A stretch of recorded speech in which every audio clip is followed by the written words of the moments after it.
Alright, Gemini rising and moon, sidereal astrology. What can you expect from now until the end of the year with astrology? I also drew tarot. I'm going to be using my intuition to channel these messages for you. Hello, fellow Gemini, rising and moon for sidereal. So, okay, I just want to be straight up with you, Gemini.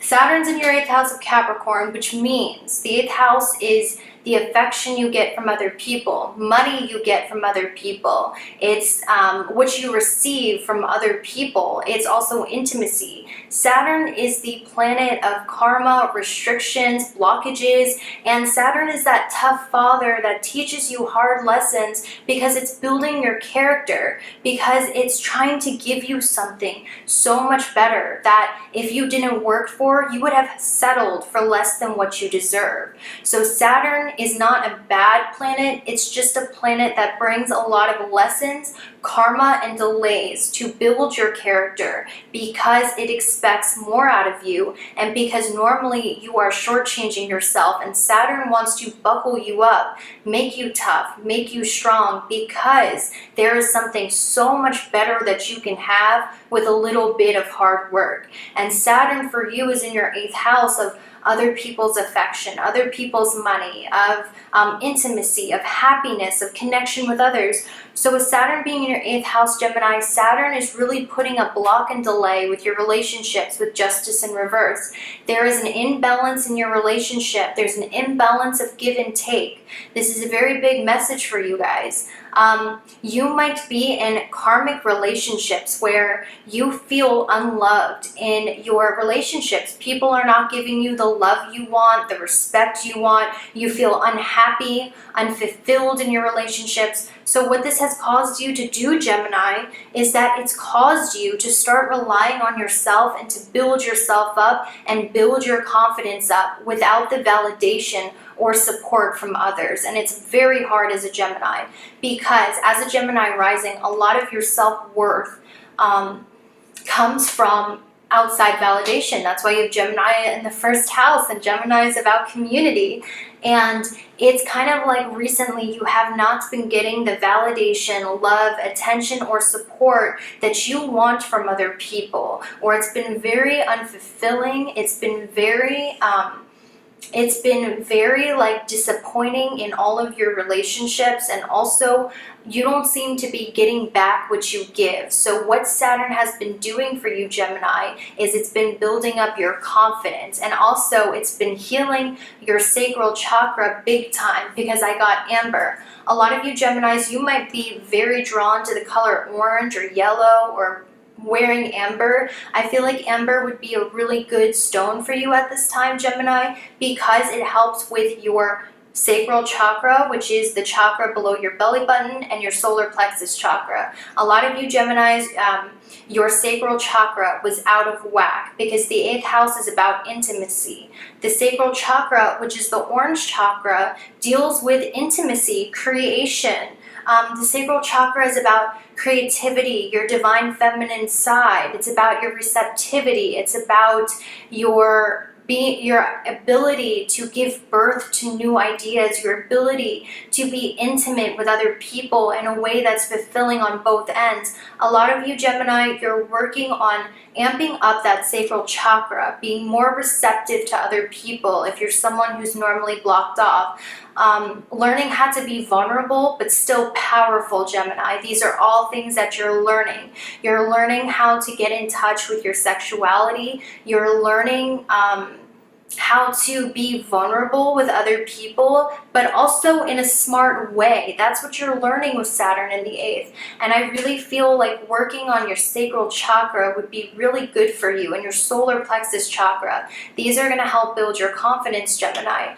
I really sense that a lot of you, the reason why there has been a block on your relationships, because I'll tell you straight up, Gemini, this is really hard for you. You kind of feel like nothing is working in your favor. You feel like relationships are not working out. You feel like your business partnerships are not working out. Your close relationships aren't working out. There's an unequal give and take. It's not fulfilling.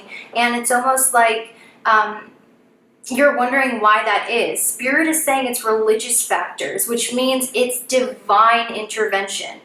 Gemini, this has nothing to do with you. If people are running away from you, if people are breaking your heart, if people leave your life, or if you've had to walk away from other people due to things not being fulfilling, this is not because you're unlovable. It's not because you're ugly. It's not because you're not good enough. This was done for you, Gemini, without this outside validation. And it could be in a way like even your friendships. It doesn't have to just be love. It doesn't have to just be that. It could be there's a lack of validation from other people and other people noticing your worth.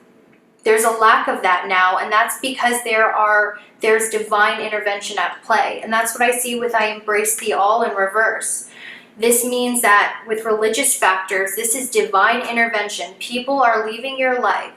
These relationships are ending. Your relationships aren't fulfilling. There's an imbalance, not because you're not good enough, because Gemini, it is teaching you how to have confidence in yourself, regardless of who's giving you validation or attention or support or love. You are learning how to be fulfilled and complete in your own energy. And this is a huge lesson for you, Gemini, on confidence and knowing your worth. Knowing your worth, not accepting less than what you deserve. A lot of you, Gemini, this is a really good sign. I see the Magician straight up, because the Magician represents Mercury, which represents Gemini. It's a jack of all trades. It's someone who's confident, charismatic, can manifest anything they want on earth. But this card also reminds me of alchemy. A lot of you, Gemini, you're turning pain, you're turning disappointments into opportunities. Alchemy just means that you're turning you're turning lemons into lemonade. So you have gone through a lot of disappointments, a lot of setbacks, things not going according to plan. Some of you might have even lost faith in the law of attraction.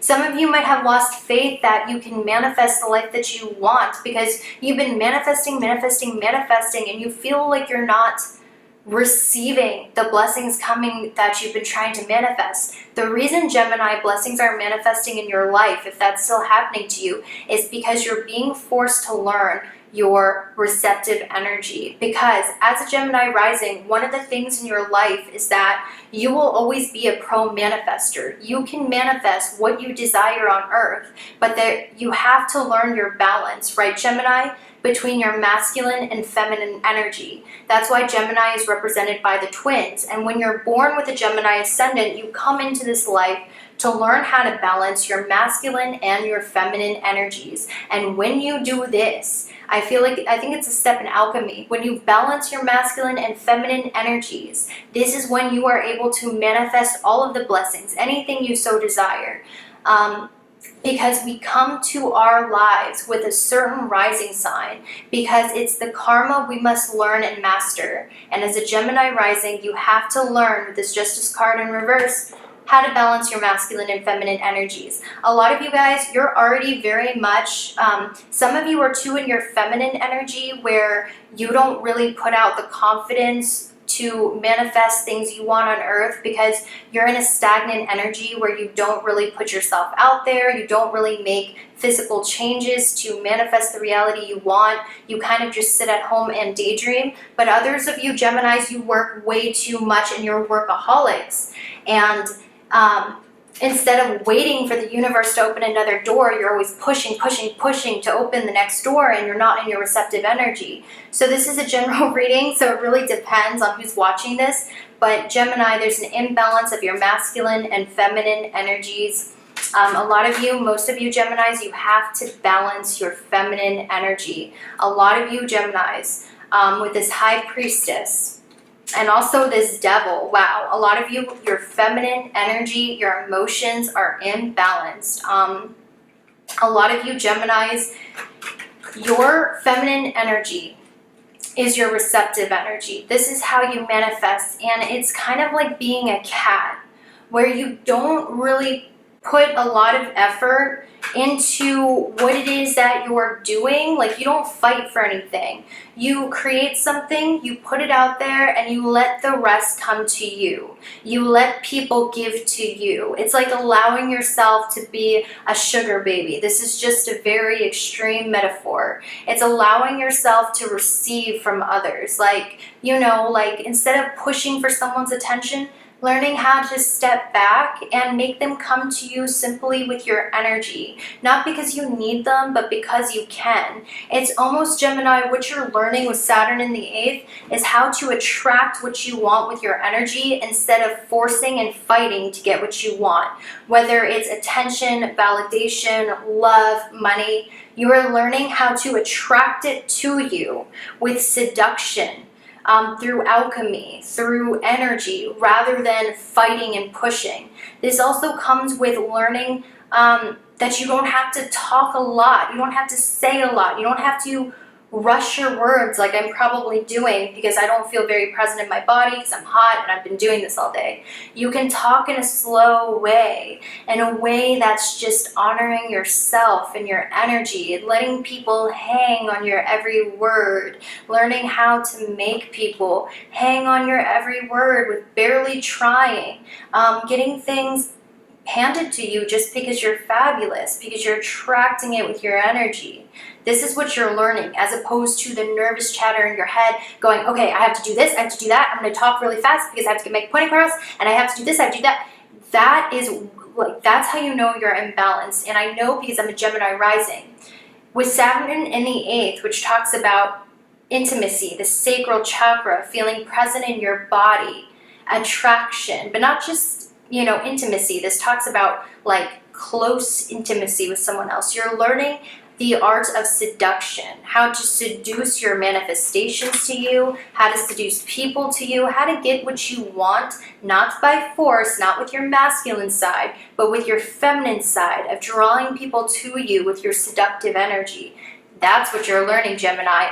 And with Capricorn in the 8th, guys, like, this is about releasing the thought, Gemini, that you need to be the one making things happen in your life all the time. As a Gemini, you do feel like that. You feel like, if I don't do it, if I don't make it in this world, no one's going to take care of me. Because as a Gemini rising, for a lot of you, it's like you're the magician. You're the jack of all trades, right? A lot of you guys, you need to realize, like, Saturn is trying to get you to be able to receive so you don't have to work as hard and you don't have to burn yourself out enough. Saturn is trying to get you to learn how to embrace your creativity, how to embrace your sensual side, how to be present in the moment, how to have that seductive aura that doesn't come with overthinking or overdoing. Just being in your body and knowing with full confidence you can attract whatever you desire. Because as a Gemini, it's part of your lesson to balance the masculine and feminine sides. And I feel like at this point in your life, Gemini, you're learning about the feminine side of your soul, how to develop that creativity, that mother energy, that seductive energy, that cat energy, where you let people come to you and you call the shots. You're doing that. And this is divinely orchestrated. A lot of you, you might feel like you can't manifest the things that you want anymore, or you might feel like whatever, you can't manifest the things that you want. Spirit is saying there's huge divine intervention coming your way, blocking you from manifesting the things that you want, because the things that you want aren't going to come overnight. They're going to come when you work on yourself. So some of you might be manifesting love or a specific partner. Some of you might be manifesting attention, fame, success, all of those worldly things. But Spirit is saying the reason why it's blocked is not because you can't manifest. It's not because bad things are happening to you. It's blocking it on purpose because you want those things. You want those specific things, but it's because it's not for the right reason. So Saturn is really in the 8th house. What Saturn is doing, I don't know if this makes sense, but what Saturn is doing is it's causing you to see the real reasons of why you want things. It's fixing those insecurities and self-worth issues that you have in yourself.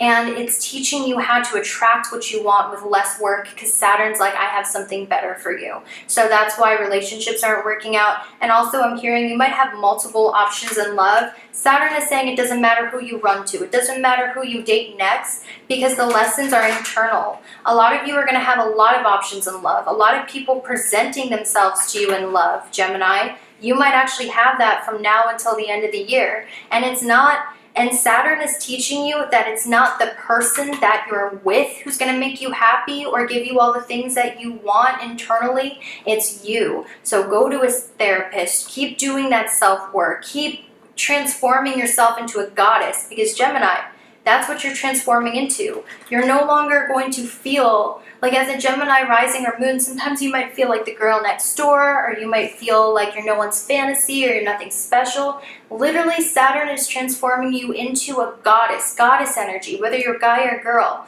to attract what you want to you instead of you trying so hard. And you're going through a major transformation that's going to attract a lot of different options in love. But you're coming to the point, Gemini, where you're going to be able to have your pick and your choose. Not because of a need for validation, but because you chose that person because you wanted them, not for some insecurity or to prove something with yourself. And a lot of you, if you are wishing for love, I do want to tell you, I do see a lot of offers coming your way, Gemini, and you are going to be able to pick with the new standards you have for yourself, which ones that you want, which people that you want, all of that stuff, Gemini. So I want to let you know. Some of you too, I feel like there's been a block or a separation with your twin flame, or some of you used to be hopeless romantics and now you don't believe in twin flames, like you don't have anyone out there for you. Gemini, yes you do. This is a religious or divine intervention thing that's happening, and it's blocking that manifestation right now because you really need to build yourself up. You really have to manifest that self-worth. You really have to learn how to balance your energies and receive, because when you do, you're attracting a King of Pentacles, someone who is way better than the people you've been settling for, okay? And it's happening with divine timing. It really just depends on how fast you build up your confidence and your receptive energy. So I recommend Ember, all that stuff. So that's all I have for you. I really hope you have a fantastic day. Thank you so much for watching. Mwah. Okay, Pisces, I'm going to start out with you first, because normally I start out with you last, and it's not fair, because by the time I get to you, normally I'm so tired that, you know, it's just not fair. So I decided to start out with you first. Pisces, this is what's happening. Jupiter-Pluto is in your 10th house, expanding your career, your life purpose, your destiny here on Earth.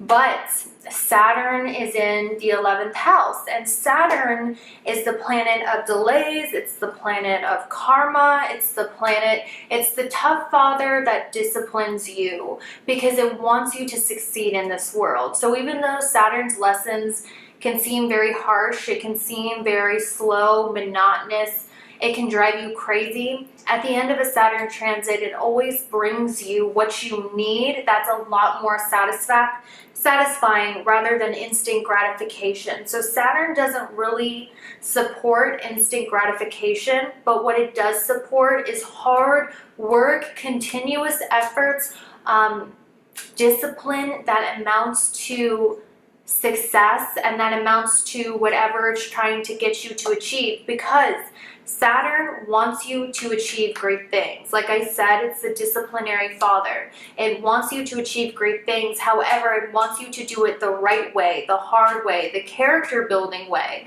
That's why people say Saturn is a malefic planet or a bad planet. That's in your 11th house of gains that you get from your career. So actually, Pisces, I will say this. I will say that this is not a bad placement for Saturn. However, what it does do is it makes you work really hard for your money. A lot of you guys, what the universe is aligning for you is to be in alignment with your destiny when it comes to your career, when it comes to your life purpose. Pisces, you more than anyone, because in your career you have Jupiter, the planet of luck, expansion, and growth, expanding your 10th house of career. It's been going retrograde. So essentially what Jupiter has wanted you to do in the 10th house. I have to have ice water, guys, because it's so hot in here recording without the fan for the mic. What Jupiter wants you to do in that 10th house really is just expand your career to get you on track to your destiny and your life purpose here. A lot of you, if you were not on track to your career, life purpose, or destiny, Jupiter in the 10th was going to, with Pluto, wipe away old careers, wipe away old directions, wipe away old things that you used to do for the last few years. It's wiping that away to get you on track to your true destiny of why you're here on Earth, right? So this has been difficult because I do sense a lot of you have been having a hard time focusing. That's because Jupiter has been going retrograde in your 10th house. Jupiter was trying to get you to rethink your career and what direction you want your life purpose to be in. I do see, Pisces, a lot of you, you've been having a lot of dark thoughts. And that's something I picked up in your tarot, which we're going to go over. I feel like a lot of you, first of all, you are having a hard time focusing. That's because your planetary ruler, which rules your first house, is going retrograde. This is completely normal. Pisces, you were originally ruled by Jupiter. And yeah, Pisces is ruled by Neptune, the outer planets. They are relevant, but when it comes to you, the most beneficial planet you want to look at is Jupiter. That is your original ruler. That's been going retrograde, so you've had a lot of issues focusing because this is the time you're meant to reinvent your career and life purpose. A lot of you guys, you have been working like a dog trying to make your life happen, but Saturn, it might have been bringing a lot of delays. It might have been slowing you down a little bit because Saturn doesn't want you to be a one-hit wonder, and everyone is going through this with Saturn in its own sign of Capricorn. Saturn wants you to be a household name that's remembered through the generations. Saturn doesn't want you to be the romantics from the 80s, which most of you probably haven't even heard of. Saturn wants you to be Madonna. Do you understand what I mean? So a lot of you Pisces, I'm getting the sense from your tarot, especially with the Giselle being your animal, it's like a lot of you want to keep running forward. You guys want to keep making gains because the issue with Saturn in the 11th house is the 11th house doesn't bring emotional satisfaction. It is never enough with the 11th house. It really is never enough. So Saturn is teaching you that, you know, no matter how much gains you get, you're not going to feel emotionally satisfied. It shouldn't just be about the gains and the success that you get from it. A lot of you, you're going really fast. You're sprinting towards your goals. But what's happening is you're getting burnout. And I know a lot of Pisces risings and moons. A lot of you guys, like, I admire the work ethic. I admire the hustle. I admire that a lot. But you guys are burnt out. And I'm saying this like, because I know Saturn in your 11th house going retrograde, it wants you to slow down. That's why you're having creative blocks. This is why you feel empty. This is why you're having a hard time focusing. Saturn wants you to go inwards. And also, what I'm hearing until now, until the end of the year, Pisces, is learn more about your chosen career. Learn more about your chosen profession. Learn more about your chosen skill, Pisces, because there is always more to learn. And I feel with Mars going retrograde in your 2nd house, with Saturn going retrograde in your 11th house, which is the 2nd from the 10th, which means skills and assets you get from your career. This is all about going back to school, Pisces. Learn, or if it's not traditional school, learning as much as you can. The Page of Swords is literally a student. Please focus, please focus, please. You know those cameras, guys? I'm going to go off on a little rant real quick. You know those cameras where, like, you hold it up and it's like, focus. Why doesn't mine do that? Okay, so anyway, like, okay, for instance, a lot of you might need to learn more about technology. Let's say you do an online business. You might have to expand your knowledge on that. Some of you might have to go back to school and get another certification. Some of you might be doing tarot or astrology. Learn all of the different astrologies, not just tropical, not just sidereal. Some of you might be musicians. Maybe it's time for you to learn a new genre of music, because some of you Pisces are lacking inspiration because it's time for you to expand expand your talents and knowledge from now to the end of the year. And for those of you who are already doing that, like I'm telling you right now, this is going to be super blessed for you. This is all about going back to school, learning more about your hobbies, learning more about your talents. And I do see a lot of you are very confused right now about your destiny. You might be like, huh? I don't know what direction I'm supposed to go in. I'm confused about my life purpose. There's no certainty here. I have literally no idea. All I know is that I'm going through a lot of stress and anxiety, mental stress, mental anxiety, dark thoughts because I feel so lost, Pisces. I see that. You feel lost. Look, Mercury is 5 away from Saturn in Virgo. This is like ultimate self-deprecation, overthinking, depression, can't find the magic and joy in life from, what is it? Yeah, September to October. Everyone's going through this. It's just the energies, and that's because it really wants you to buckle down on your flaws, yes, your flaws, and improve your skills, improve your talents, improve your hobbies. Because sometimes, like I know this with Saturn conjunct my moon, I don't feel great about myself all the time, but you know what it has done? It's made me be someone who's meticulous about studying astrology and tarot. I know I'm getting there. There's always more to learn, but I'm always improving my knowledge because of that. This depression, instead of thinking dark thoughts, keep improving your skills, guys. Take advantage of Mercury being in Virgo, Saturn in your 11th house. Improve your skills. This is the perfect time for you to learn. This is the perfect time for you to expand your gifts when it comes to your creative interest or the new direction you want to take. This is the perfect time to go back to school, either real school or, you know, school of hard knocks or whatever, you know. This is the perfect time to do that, Pisces. And, you know, one thing that was really calling out to me is that in this card, I know you guys can't see it. I'm not even going to try to do the whole focus thing. Like, whatever. Oh, gosh, it's so hot. Guys, I'm having so many technical difficulties. I probably look so crazy right now. Okay, so this card, he's playing the flute with his eyes closed, so he's not seeing where life is going.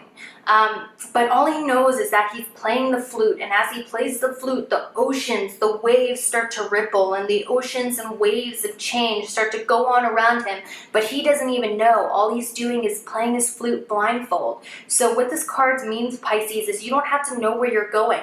A lot of you have, I heard, Pisces, follow your joy.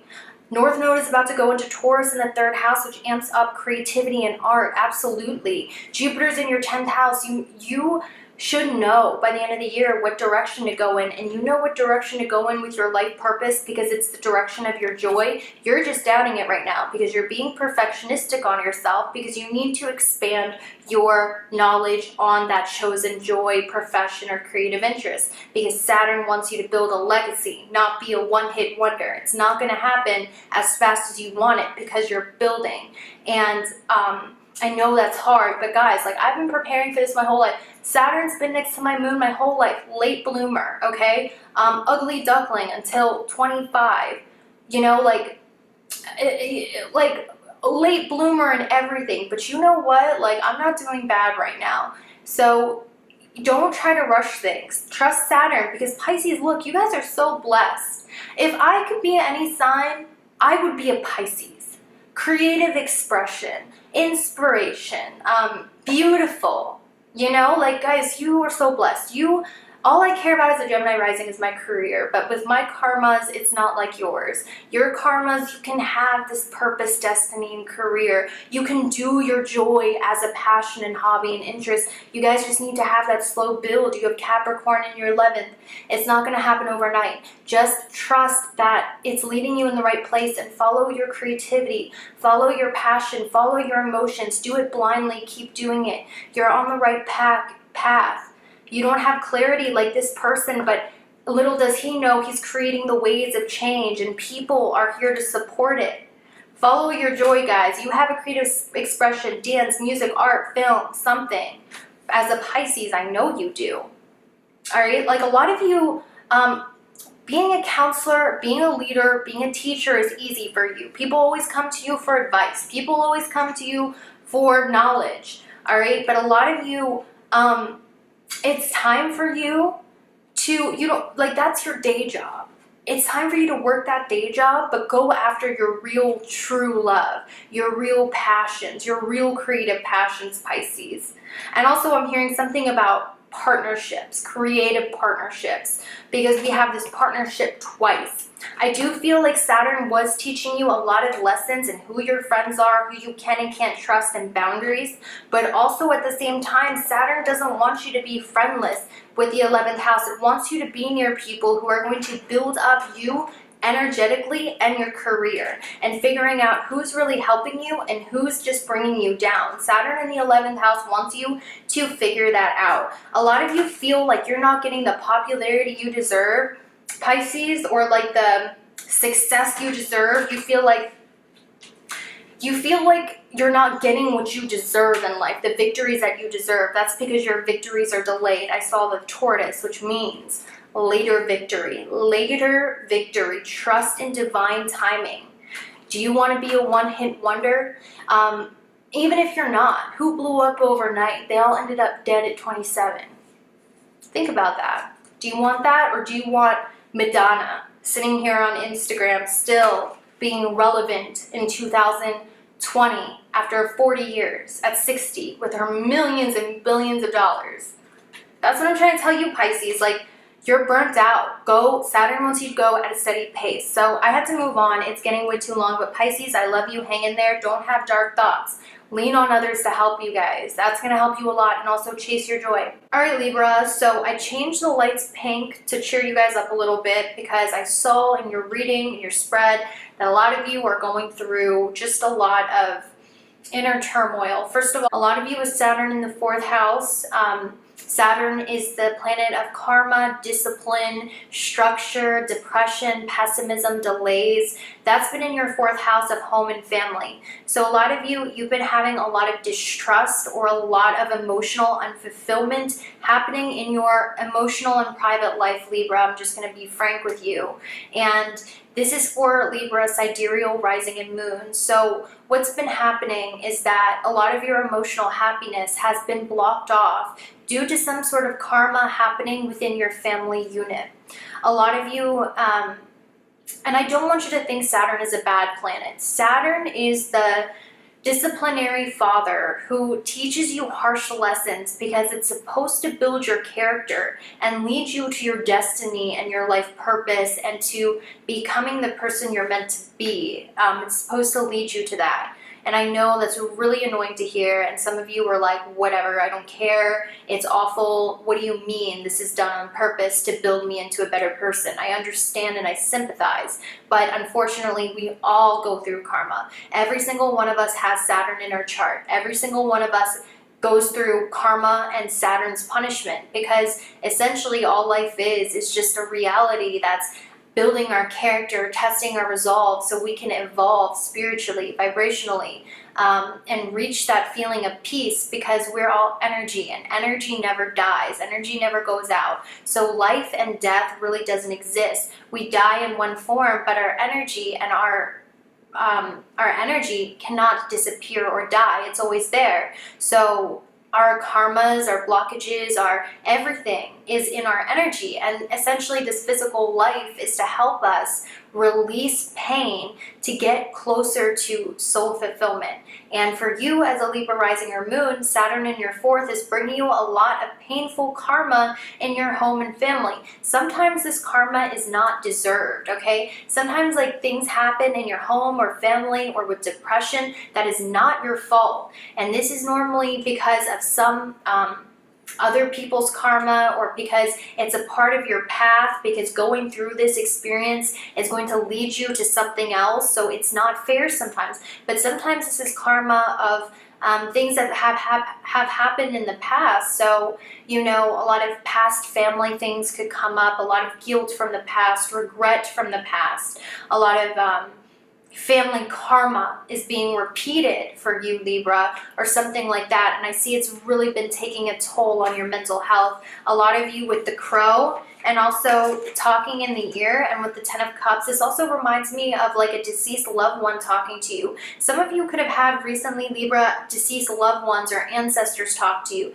especially if you're watching this when Mercury's in Virgo or the Sun's in Virgo in sidereal. So this month and next month, you guys could be actually having visitations in your dreams from a deceased loved one, or a lot of you could be worried about a loved one. This is all the energies that I'm getting. Spirit wants you to know that everything is going to get better. And I know that's really, you know, cheesy of me as a tarot reader and astrologer to say, but I do want to tell you this. I drew the outcome for you, the Ace of Cups, which means a beginning of a new emotional experience for you. It may be the first blush of romantic love, the rebirth of a current relationship, or the awakenings of spiritual gifts and insights. A lot of you, I can't help but see with this bird, and I converse with awareness and also this rainbow, I feel like a lot of you, you're getting a lot of psychic messages, especially with the North Node going to Taurus in your 8th house, which deals with mediumship ability. A lot of you, you have the ability with the South Node in your 2nd house. Some of you might speak sometimes, and this speech might actually come from something else rather than you. You might be developing the ability to really channel messages through your art. A lot of you, you're developing your mediumship ability. A lot of you, what's going on is Jupiter is in your 3rd house. Jupiter is the bringer of expansion, growth, optimism, and that's in your 3rd house of communication. So what this is really doing for you is it's really building your ability to communicate, your ability to speak, your ability to write. And also what I'm hearing, Libra, is a lot of you, if you are going through emotional turmoil, how you're going to heal through that with Jupiter being 12 houses away, and 12 talks about healing and release, and Jupiter's in Sagittarius in your 3rd house. You're going to heal from a lot of your family karma. You're going to heal from a lot of the depression you feel by healing yourself through creative writing. And also, Libra, I have to say, write what you see, write what you are observing, Libra, because when you have Jupiter in your 3rd house, and your 3rd house is your lungs, it's your hands, that's why I turned on the pink, because it relates to the hand chakra. It's your lungs, it's your hands, it's your community, it's your writing ability. Jupiter in its home sign of Sagittarius lights up that writing ability, Libra, but when I see Sag in the 3rd house with Jupiter, it's about writing what you see, writing what you experience. Instead of, with Gemini being in the 9th house, instead of observing from far away or the theory about it, Spirit wants you to write, to do it, to have life experience, Libra, essentially. If you are someone who's interested in public speaking, writing, if you're interested in anything like that, Spirit is saying, have your life experience. This is how you're going to grab your inspiration and write, is by what you're seeing, what you're observing, what you're experiencing. Don't try. I don't know why I'm getting this for you, Libras. Okay, I know this is a tangent. It's not going to resonate with everyone. I don't give a crap anymore about, you know, if it resonates with anyone. I'm going to channel the messages I feel. Some of you, Libra, okay, some of you, you get so stuck in your head with the 9th house, with Gemini in the 9th house, which is about tradition, how things are normally done. What's the status quo? What is the technical way of doing things? What is the way of, what's the technical way? What's the traditional way? What do other people say I should do? What's going, like, you get too stuck in the technical, the traditional. Spirit is saying with Jupiter in the 3rd house, Libra, your inspiration, your creative gift, your ability as a Libra to communicate. If you're born Libra rising, you will notice some of the best poets in sidereal, Libra rising, some of the best songwriters, Libra rising, some of the best novelists, Libra rising, some of the best singers, Libra rising, some of the best, like, whatever, like some of the most famous people are like this because Sagittarius is lighting up their 3rd house of communication, social media, expression, communication through media, TV, design. The Sag is in your 3rd house, which means you get that divine inspiration when you go and experience and live your life. It's not going to come from theory. Your inspiration isn't going to come from theory. It's not going to come from this or that or whatever. It's going to come from life experience, from your own observation. Trust your own observations above what someone is telling you to observe or what someone is telling you to think. Because as a Libra, you have Sag in the 3rd house. Your own physical experiences and observations are the best fuel for whatever it is that you're doing. And I felt so strongly to tell you that. And also, with the North Node going into your 8th house, this talks about, with the North Node going to your 8th house, the 2nd house going into Scorpio, I feel like the South Node going into Scorpio in your 2nd house, why do I feel like, okay, let's see what's going on here. A lot of you, Libra, I'm not going to lie, I see an ending in your community or your friendships or the people that you used to identify with.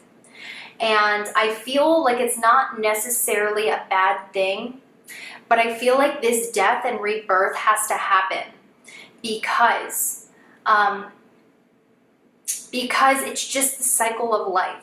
Like a lot of you with the North Node going into the 8th house, there might be, because let's think about it. The 8th house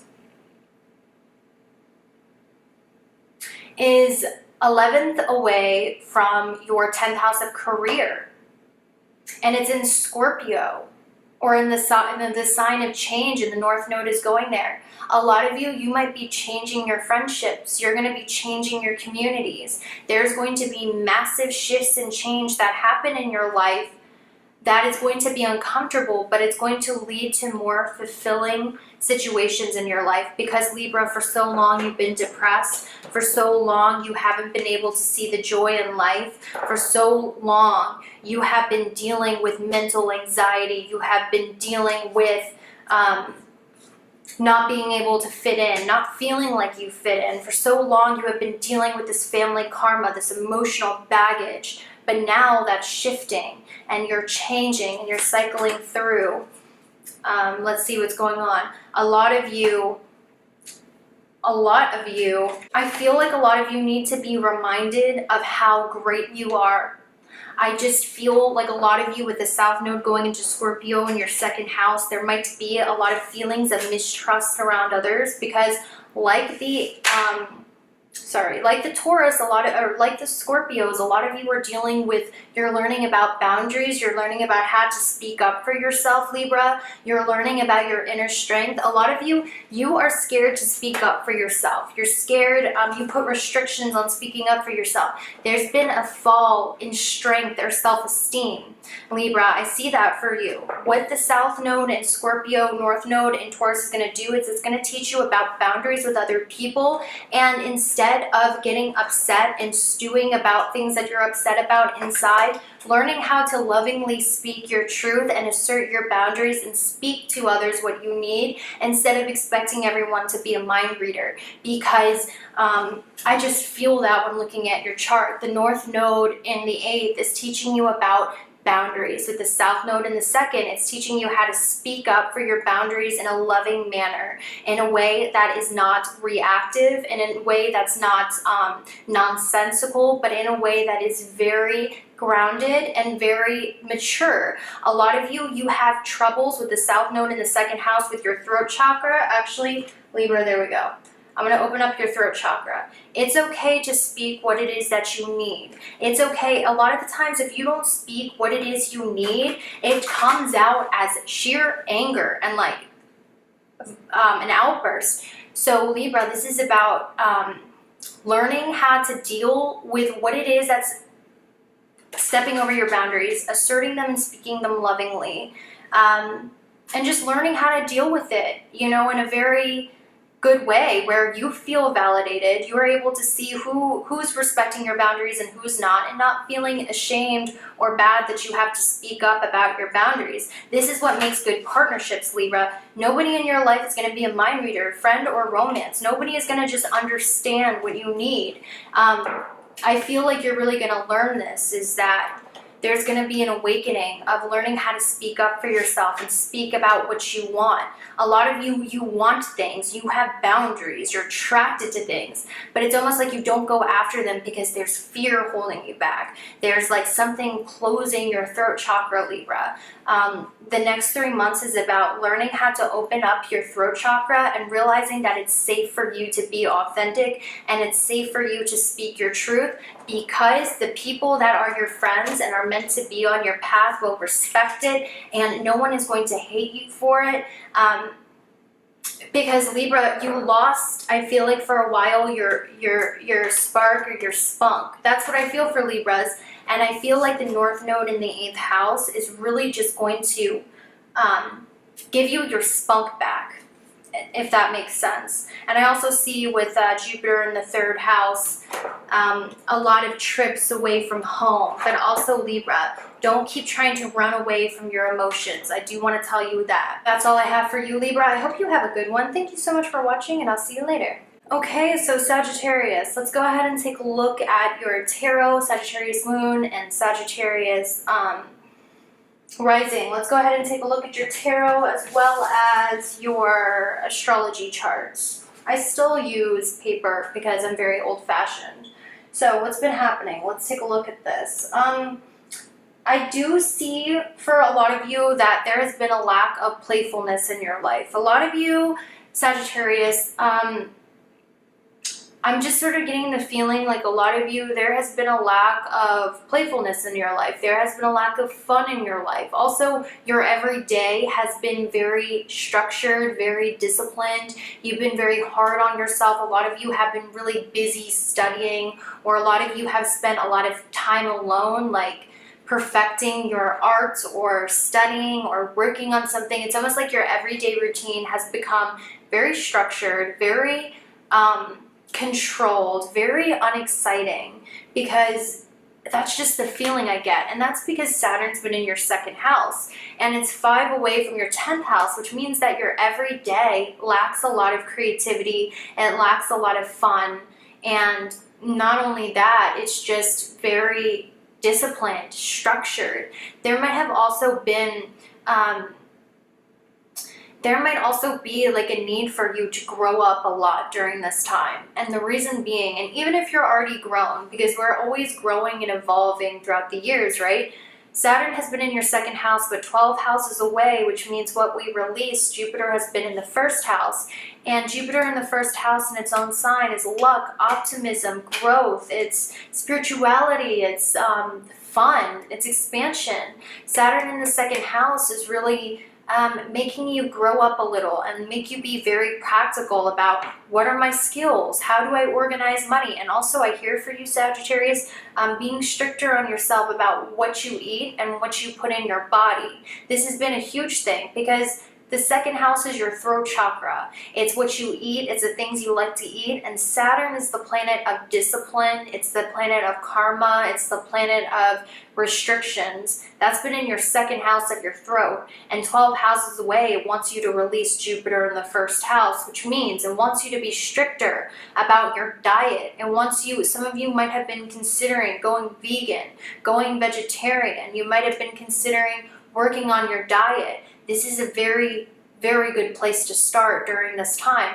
There's also a need for you to grow up a lot in regards to, instead of spreading your energy out in a bunch of different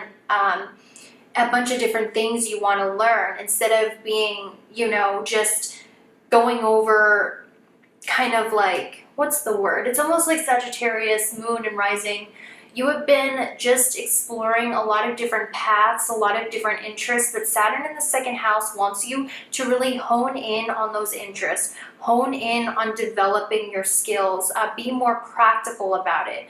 This is less about optimism, less about luck, less about, going out and just dipping your feet in a little bit of everything. Now what Saturn wants you to do is really get grounded on, okay, how can I make money? Because Saturn in the 2nd house wants you to start valuing yourself, first of all. That's what all the hard lessons are about. So some of you, there could be an imbalance of give and take in your relationships where you're constantly giving to others, but there's a lack of return, or like it's almost like people, You'll charge less than you deserve. You'll take less than you deserve. This could be money-wise. This could be from other people. There's an imbalance of exchange of energy with you and other people. Either you're not giving enough or you're not taking enough money. Does that make sense, Sagittarius? You're asking for less than what you deserve, or you're taking more. You know what the situation is in your head.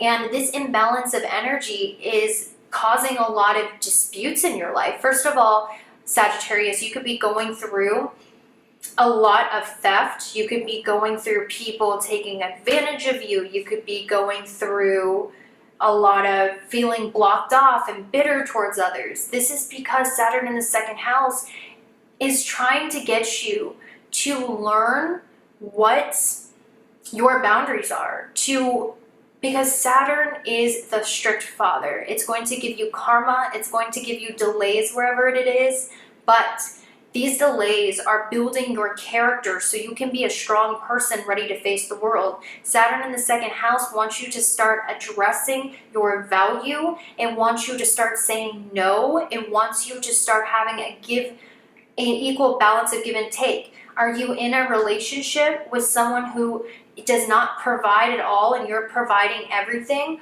Are you in friendships with people where you overgive and overextend and get resentful when they do not? Or is there an imbalance in your relationships, Sagittarius? This is what Saturn is trying to show you. There's an imbalance in your relationships. And this, whether it's like a business partner taking too much money, not asking enough at work, a relationship with people who continuously take you for granted and you're ignoring it because you don't feel worthy of receiving or something, Sag.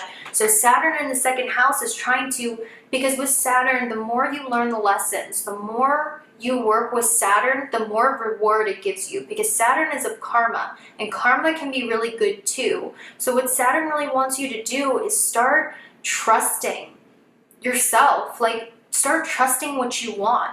A lot of you settle. You take less than what you deserve. You let people get away with things, and then you get resentful and closed off to other people and wonder why. It's because you're letting these experiences happen, and Saturn in the second house wants you to start owning your worth and wants you to start trusting your talents. A lot of you might feel very insecure about your talents, your worth, what you give to the world. A lot of you might be in private, working on things in private, feeling insecure, taking things too seriously, being way too hard on yourself.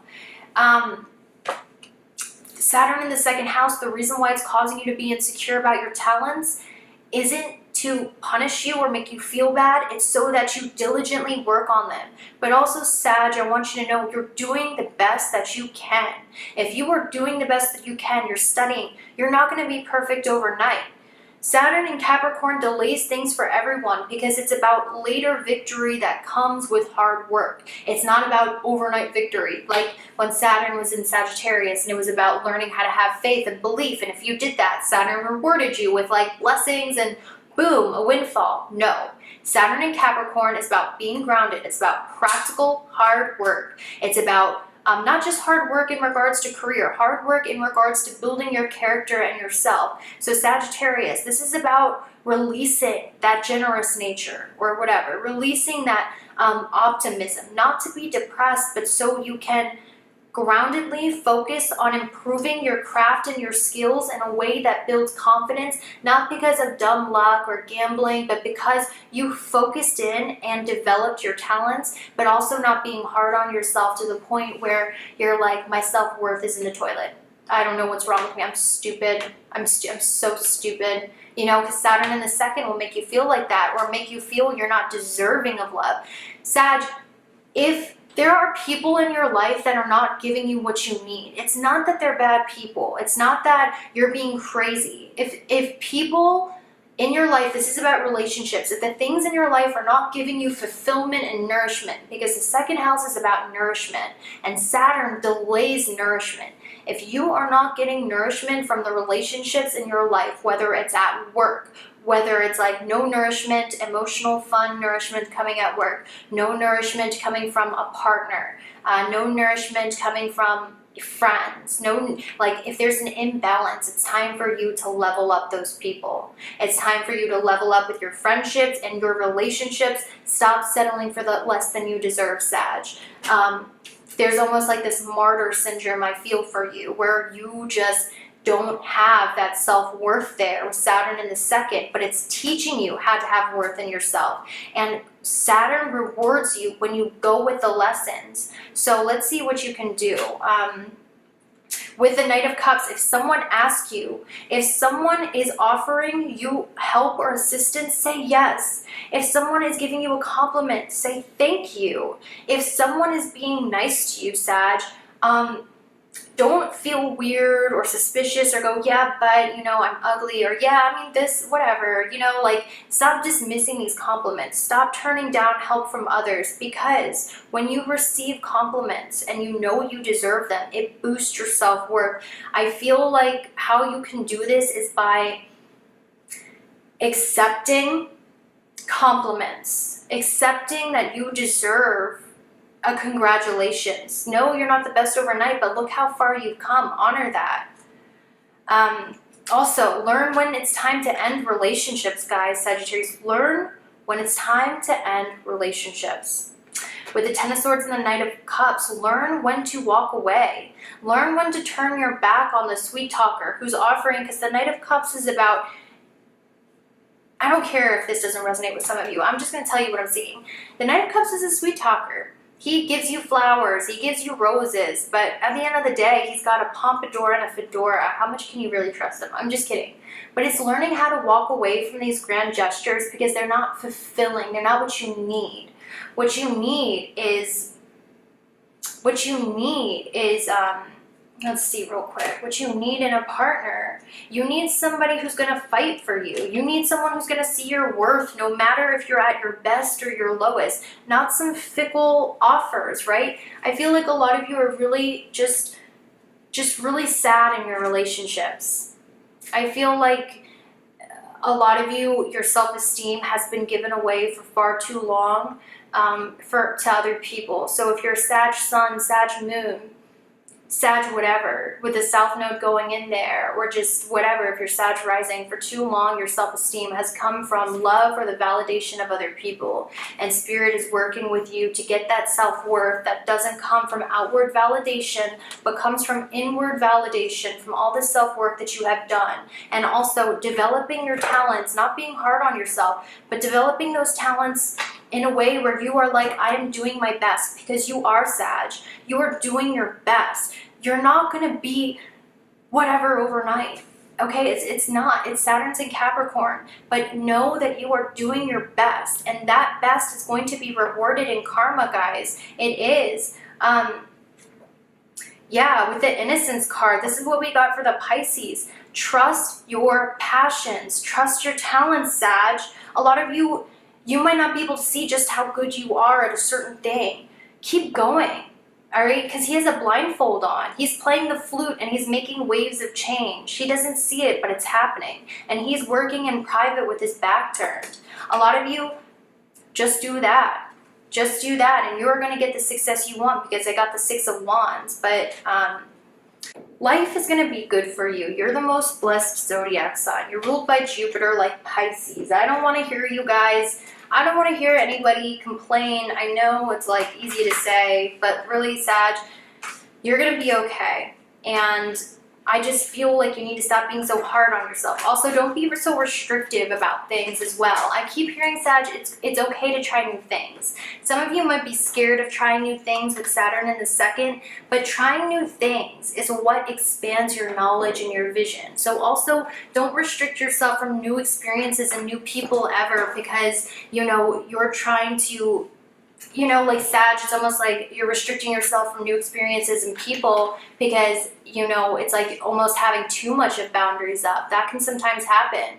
You know, like relax those boundaries a little. Some of you might be a little too uptight with Saturn in the second about your boundaries. or like what you believe people should do or think or feel. Saturn in the second's going, hey, maybe by thinking like that, by putting up walls, I'm blocking out new experiences, meeting new people, expanding my horizons by putting too many boundaries up about what type of people I'm going to talk to, who, you know, it's like you're limiting your point of view. And as a Sag, you're meant to experience a lot of point of view. And also, what I want to tell you, as well is the blessing coming for you. The blessing coming for you is, I just see real life experience. I see a lot of you going into teaching, and teaching being very successful for you. I see you having grounded experiences in your life that teach you a lot, that are out of your comfort zone, but bring you a lot of wealth. Does that make sense, or was that too spacey? I hope that made sense. But anyway, that's all I have for you. I hope you have a good one, and I will see you later. Hey Virgo, rising and moon in sidereal astrology. So we're going to look at your tarot and the astrology to see what you can expect from now until the end of the year and what your message is. So what I do see for you is that there is a lot of delays and blocks in love. I feel like a lot of you might want really badly for a relationship or relationships with people. A lot of you Virgo, and this is for Virgo, moon or rising. If it doesn't resonate, just hang on, but I don't care because I want to get the message out there for some of you Virgos. I feel like what you want more than anything is a relationship.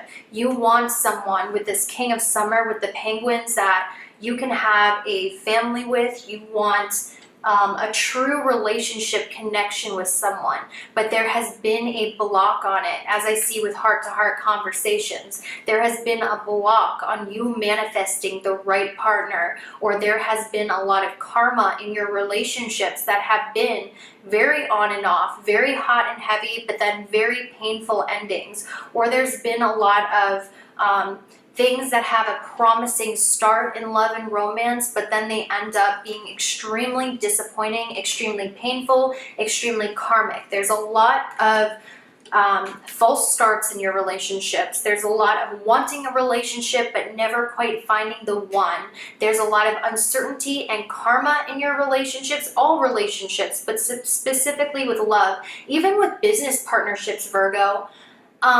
Because Saturn is in your 5th house and it's 11 houses away from your 7th house, this means love and romance has been hard.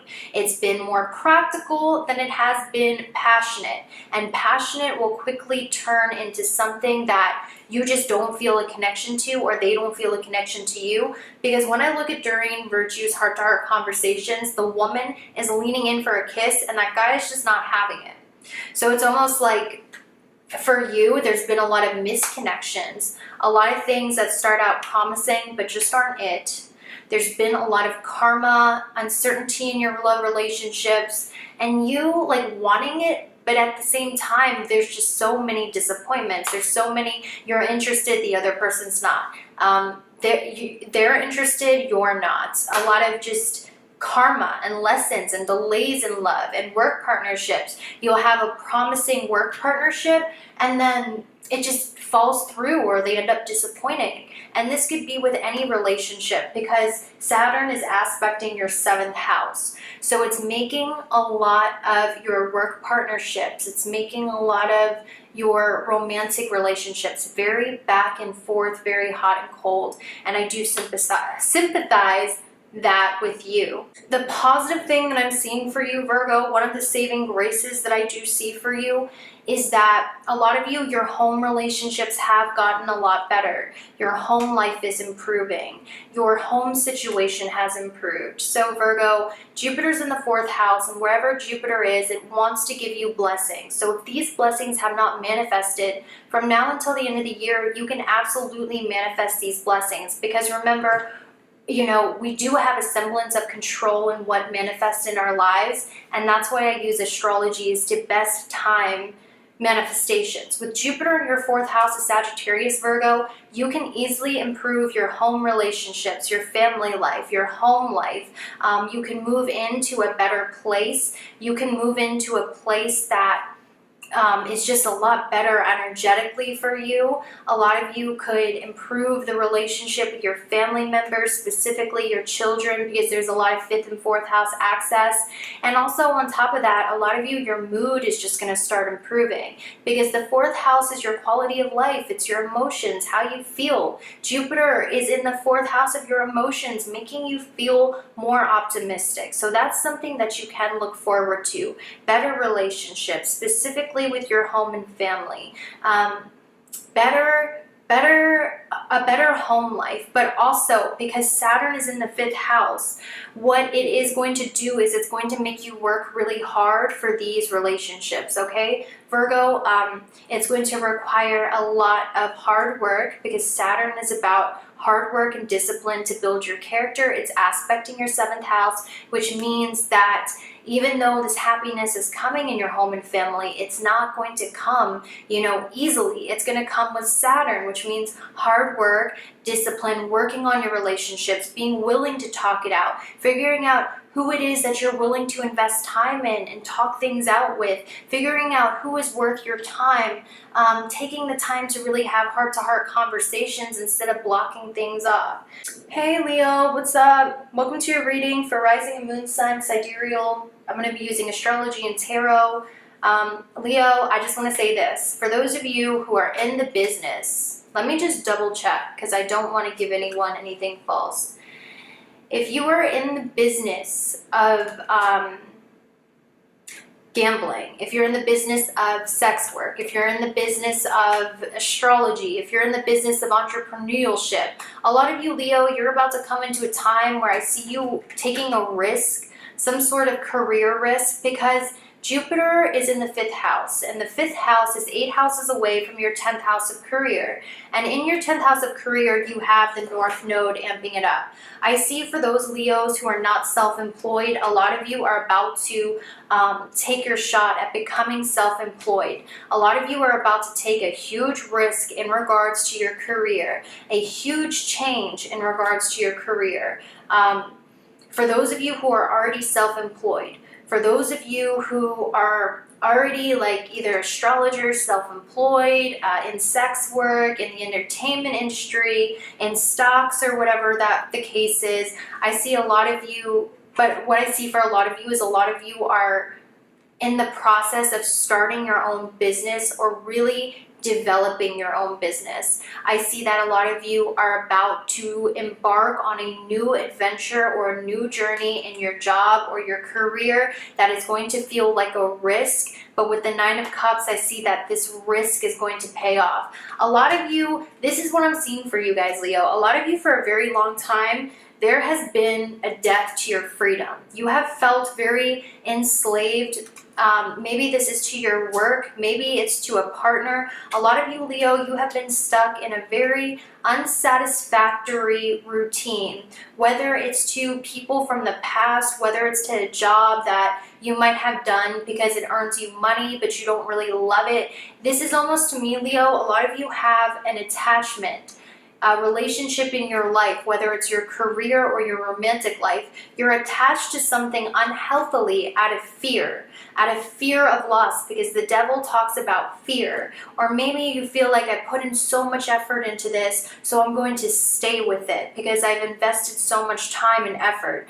There's almost like being enslaved to a job, career, or a situation in your life, because it's almost like you feel stuck to it, but it's not giving you actual joy. I see a lot of you coming for you, Leo. The blessing is courage, the strength, the confidence in yourself. Because another thing that I got for you is the Tower, which reminds me of a bolt of energy, the solar plexus, thunder, which represents Jupiter, and then it hitting your solar plexus. A lot of you, Leo, you're finally going to have the confidence to make a change. And I feel like it's going to have to, Why did I get an image, Leo, of someone literally jolting you alive with resuscitators? I feel like, Leo, for a long time, you have not felt alive. You have not felt free. You have not been having fun. You've been doing things out of fear and because you didn't want to let go of things that you have invested so much time and money into.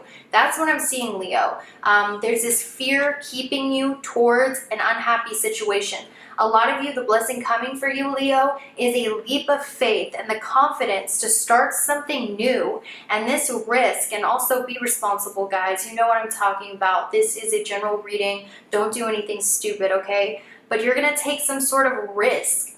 And I don't even feel like it's an unhealthy risk. It's a risk you've been thinking about for a while. It's a risk you've been contemplating in your mind. You've been hoping for change. You've been wanting change in your career or your everyday routine, but you just didn't have the confidence to do it. You just didn't have the trust and faith in yourself. A lot of you with this Page of Pentacles, there's finally going to be an opening of your solar plexus chakra, Leo, where you're going to have that drive and confidence in yourself enough to trust your gut, to make these necessary changes that seem scary and seem like a risk because there's something new.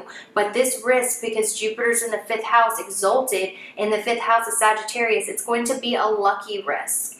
And it's not an irresponsible risk. This is something you've been thinking about for a while, planning for a while. This could be a start of a new business. This could be a start of being self-employed, a new way of making money. A lot of you, Leo, you are embarking on the precipice of very lucky change in your career or the way that you make money. That is a risk, but it's a lot more fun and it's a lucky risk and it's something you've been thinking about for a while. And with the 9 of Cups, it's going to bring blessings, because what I'm seeing is a lot of you for so long, you have not been able to be free. You were either chained to a job that you were chained to out of fear, out of obligation, out of because you had to, or school or something like that.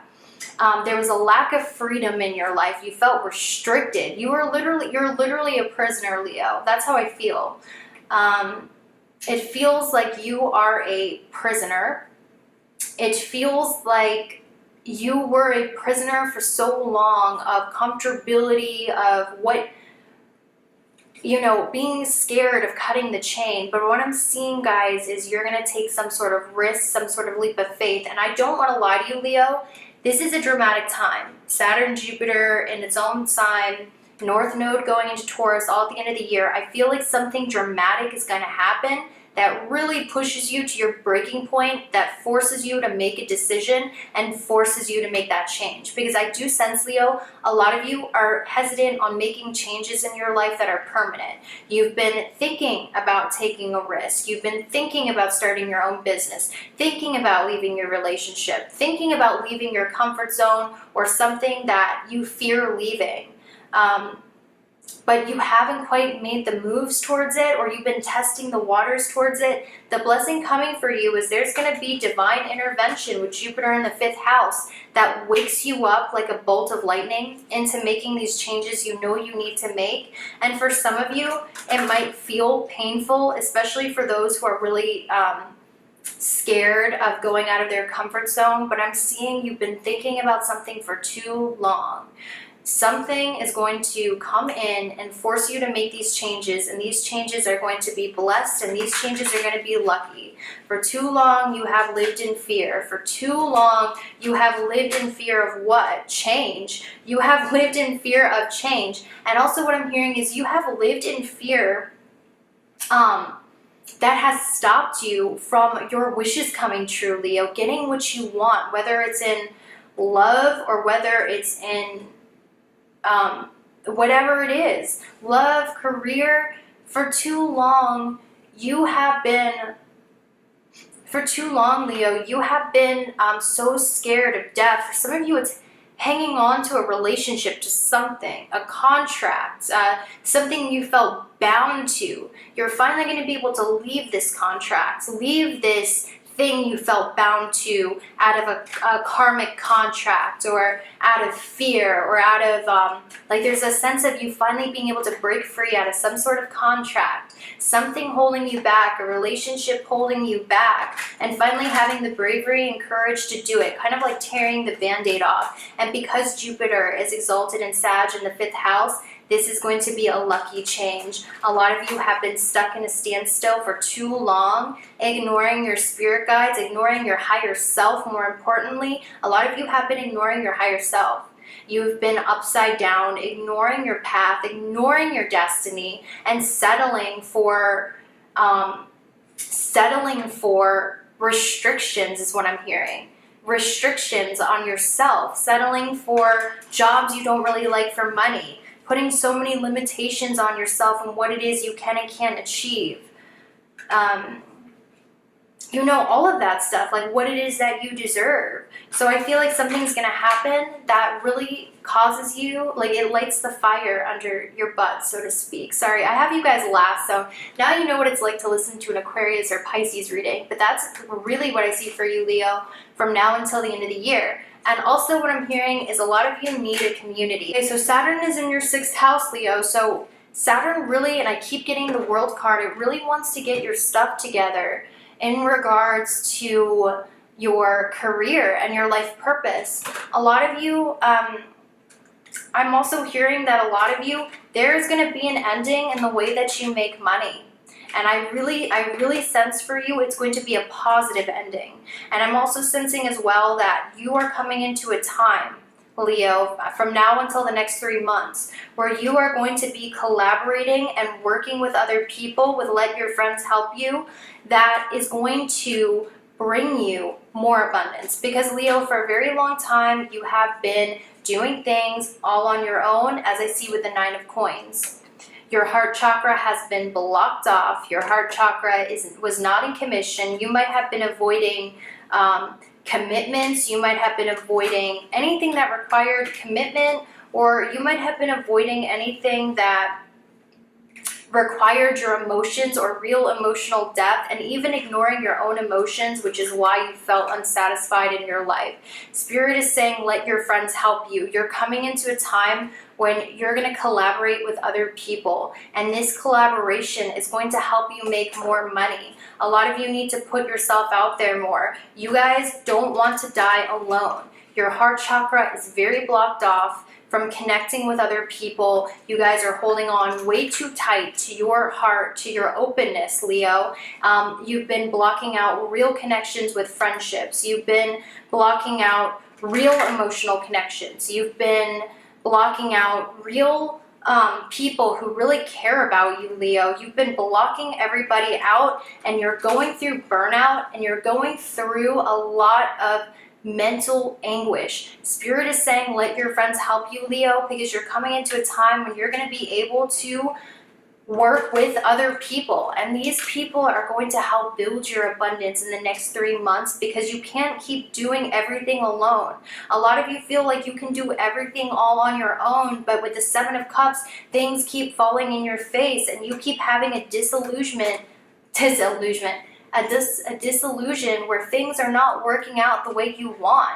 It's almost like you're getting a wake-up call, and I really feel like what you're manifesting in your life is a partnership with somebody else, with other people, working on your partnerships and working on your commitments instead of running away, learning how to heal your emotions, Leo. I feel like this is so important for you, because with the South Node in Scorpio in the 4th house, a lot of you, you're dealing with a lot of emotions that you're trying to repress. Scorpio in the 4th with the South Node going over there, this is the perfect time for you to start letting your friends help you. If you're feeling alone, if you're feeling depressed, start reaching out to people for emotional support. Stop running away from people. Have real conversations with your friends. Really tell them what's going on. Stop acting so proud and above, Leo. And I'm sorry if this sounds harsh, but you all need support. With South Node in the 4th house, a lot of you are so tapped into your masculine energy, Leo, and I don't mean this in a bad way,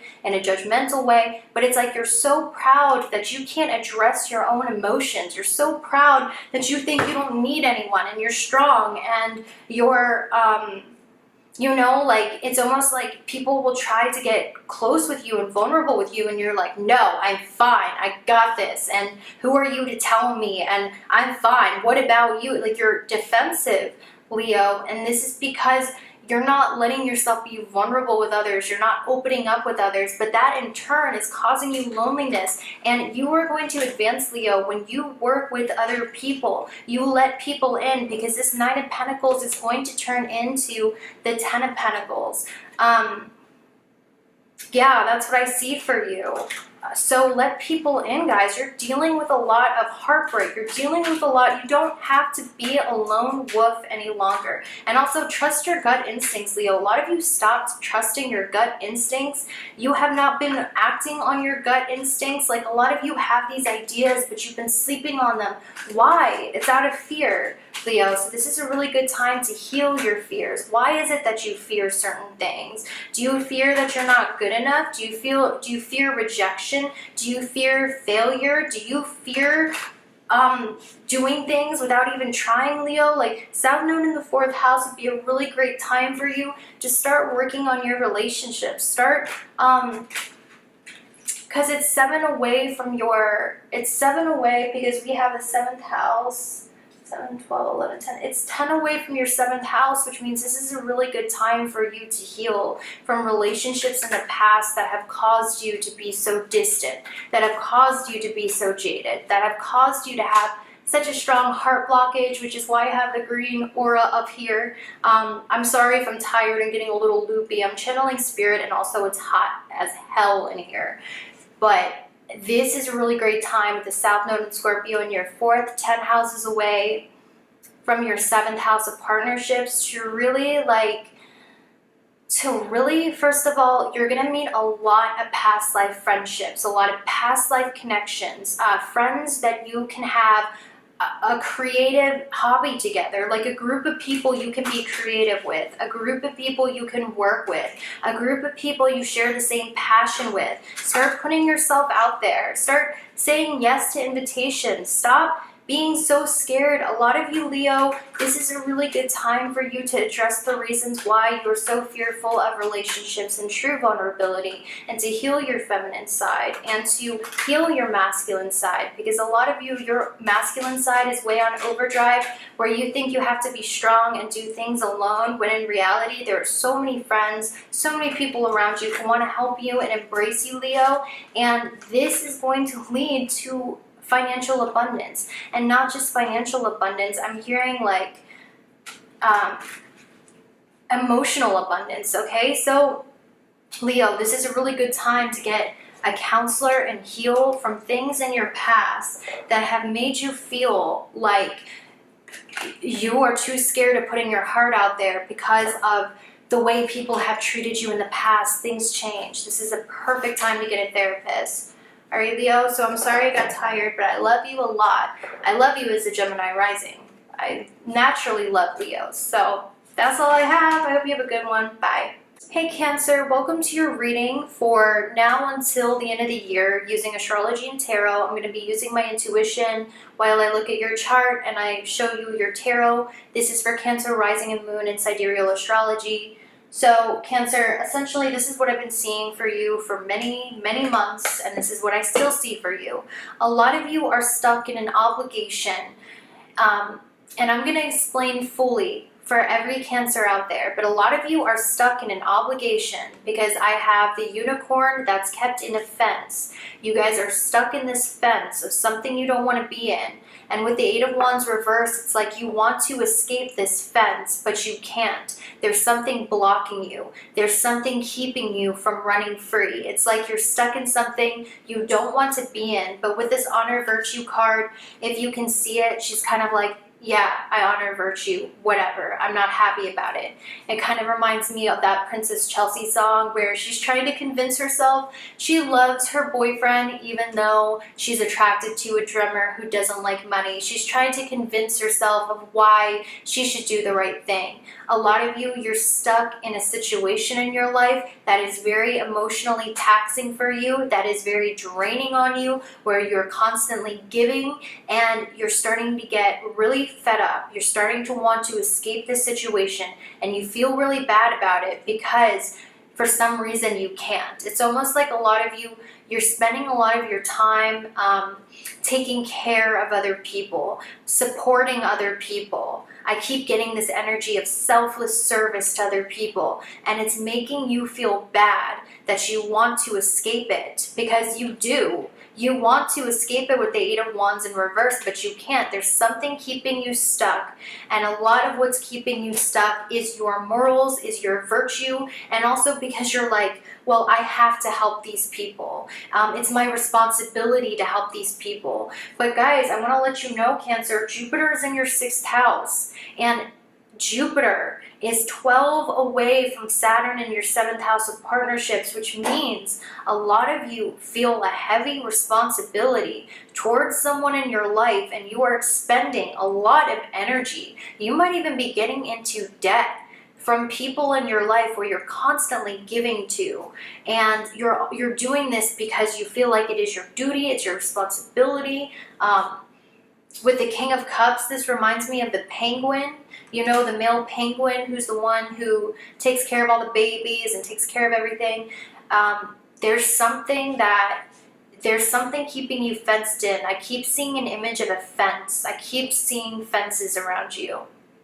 I see so many fences, a wooden fence, fences, maybe you're building a fence or you're whatever, but I keep seeing the image of you being in a fence, you being caged, your passions being caged, your wants and desires being in a cage, what you really want being in a cage, like you're confined, like your passions are confined, and also your anger being confined. I feel like, Cancer, a lot of you, your physical, hold on, let me try to get this out right. Cancer, your lust for life, whether it's for people or your anger or your passions, they've had to be contained recently. They have not been expressed recently. That's what I see.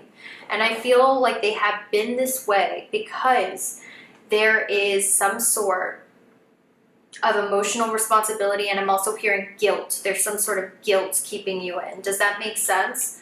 A lot of you, Cancer, I'm going to be point blank with you. With the 5 of Swords behind the King of Cups, you, Cancer, are the King of Cups. There are people who are taking advantage of your kindness. There are people who are taking advantage of you behind your back.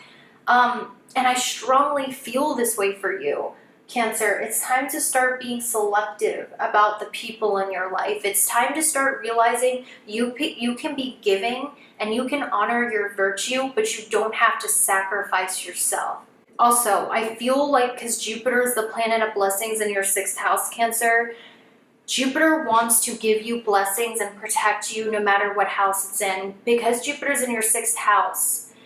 And it's 8 away from your 11th house of friendships. This is what I see. And also because the North Node is moving into your 11th house by the end of the year. And Jupiter is 8 houses away in your 6th house.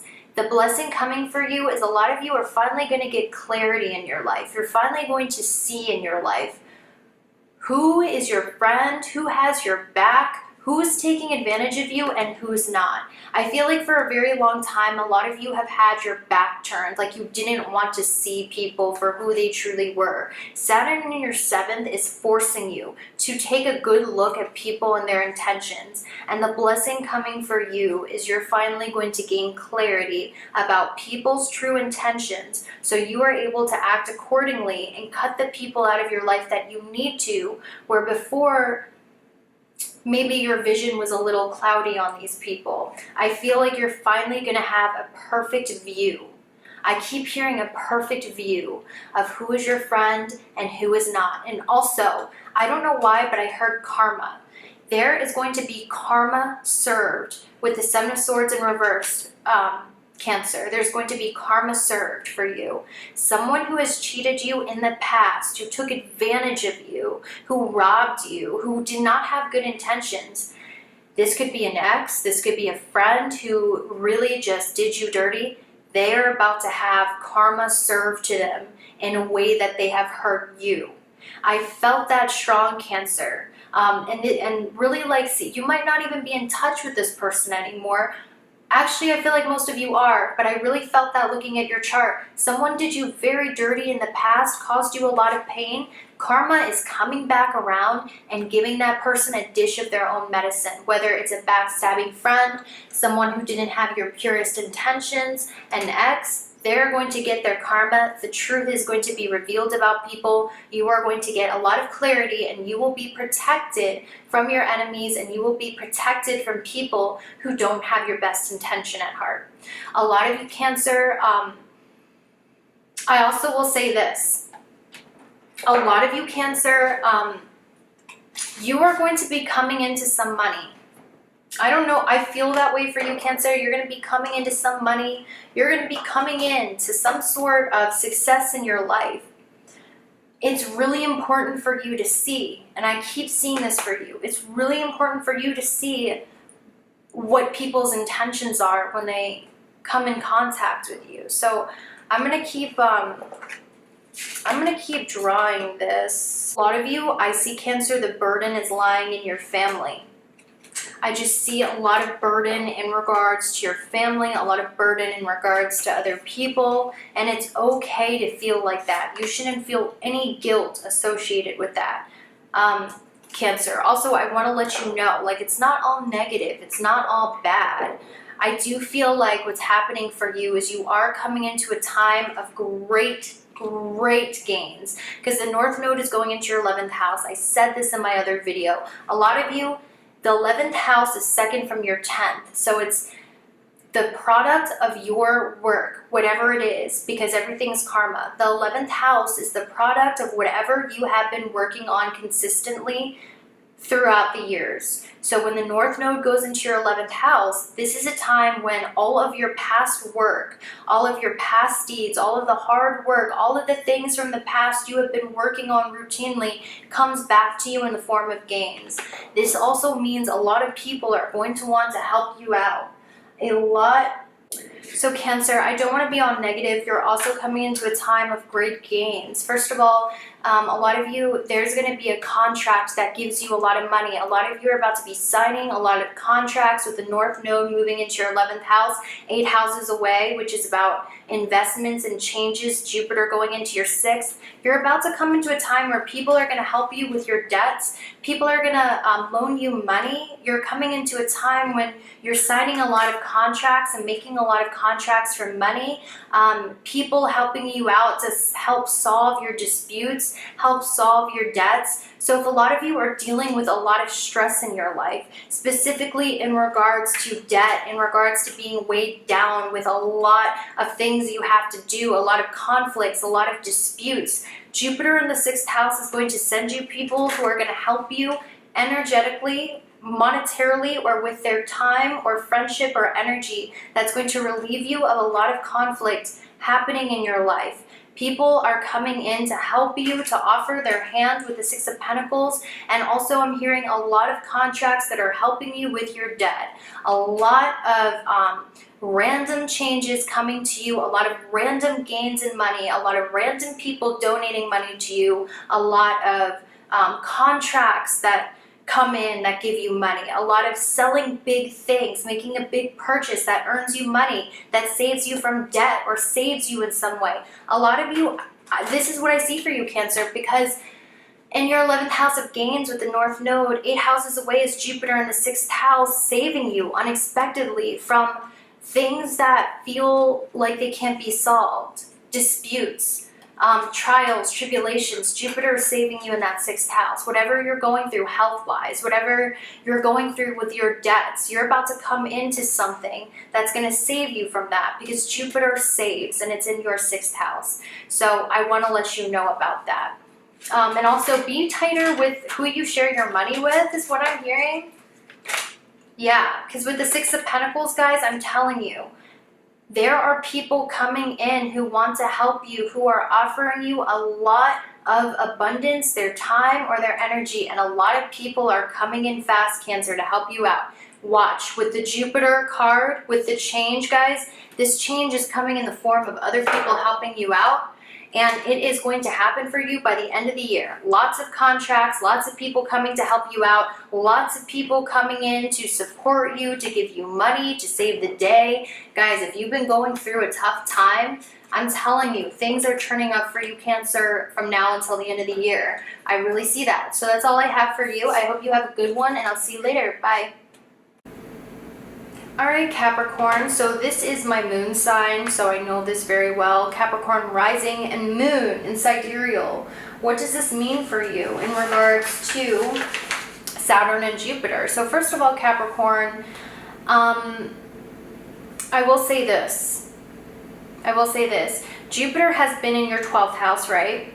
And also, Saturn has been in your first house. So what this means for you, Capricorn, is a lot of you, your faith is really being tested, whether you're a moon or rising. And the reason being is because Jupiter is in your 12th house of your self-undoing. Jupiter is in the 12th house of your subconscious, of releasing. And Jupiter is a planet of blessings, but it's in that 12th house, which is good for spiritual pursuits, which is good for recognizing your shadow side, and which is good for self-development and spirituality. But as a Capricorn, you don't really, I mean, yeah, you care about it, but what you want is stability. You want stability, you want direction, you want to be grounded on this material plane. Because as a moon Capricorn or a rising Capricorn, you are very practical and you like routine, you like structure. Yeah, you know, you might say, oh, I'm a free spirit, I'm wild, I'm crazy. I know, because I'm a moon Capricorn, and I thought that. No, at the end of the day, you want routine, you want structure, you want things a certain way, you want it to be grounded in reality, you want to see the path, and you want to make a plan for how you're going to make that path manifest into your life. You want, you know, like that's moon and Capricorn people. And also it's like, what happens though is that a lot of you, when you have moon or rising Capricorn, it's hard to have faith. It's hard to see the direction. It's hard to see the path, because your 12th house is everything that you can't see. Your 12th house is hidden from you, and Jupiter is hiding in that 12th house. So direction seems hidden. A path that you need to take seems hidden.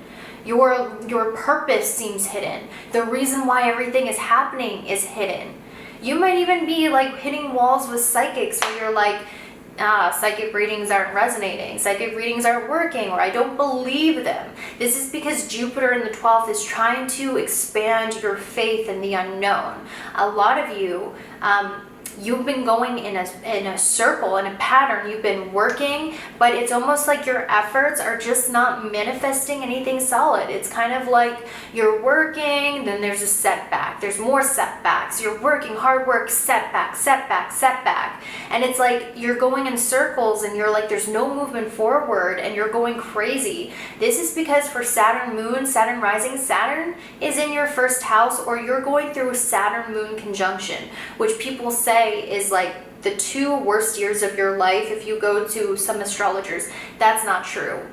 Okay, it just means that Saturn is really putting pressure on you. And moon, if you're moon in Capricorn, your moon is your mind, it's your emotions. So what happens when Saturn goes in your first house or by your moon?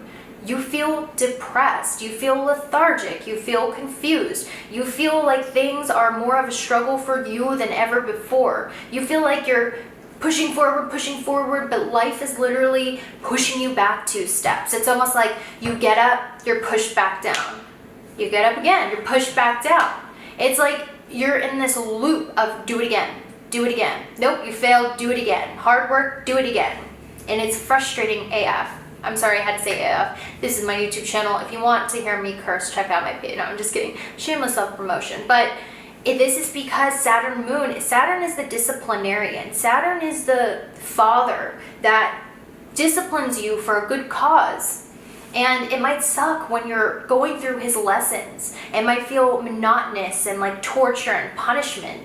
But that's because Saturn wants to build you a legacy. Saturn doesn't want you to be a one-hit wonder like I was telling the other side. Saturn doesn't want you to be the romantics from the 80s that had one song, Talking in Your Sleep. Saturn wants you to be Madonna with a legacy who's still remembered to this day. And that's why push back down, try it again, do it again, do it again. There's a lack of faith too, because Saturn wants you to be grounded and wants you to not think of all these ideas that are like, what if I could do this? What if I could do that? The world is my oyster. Saturn's like, that's not really how the world works, baby. Like, it's not.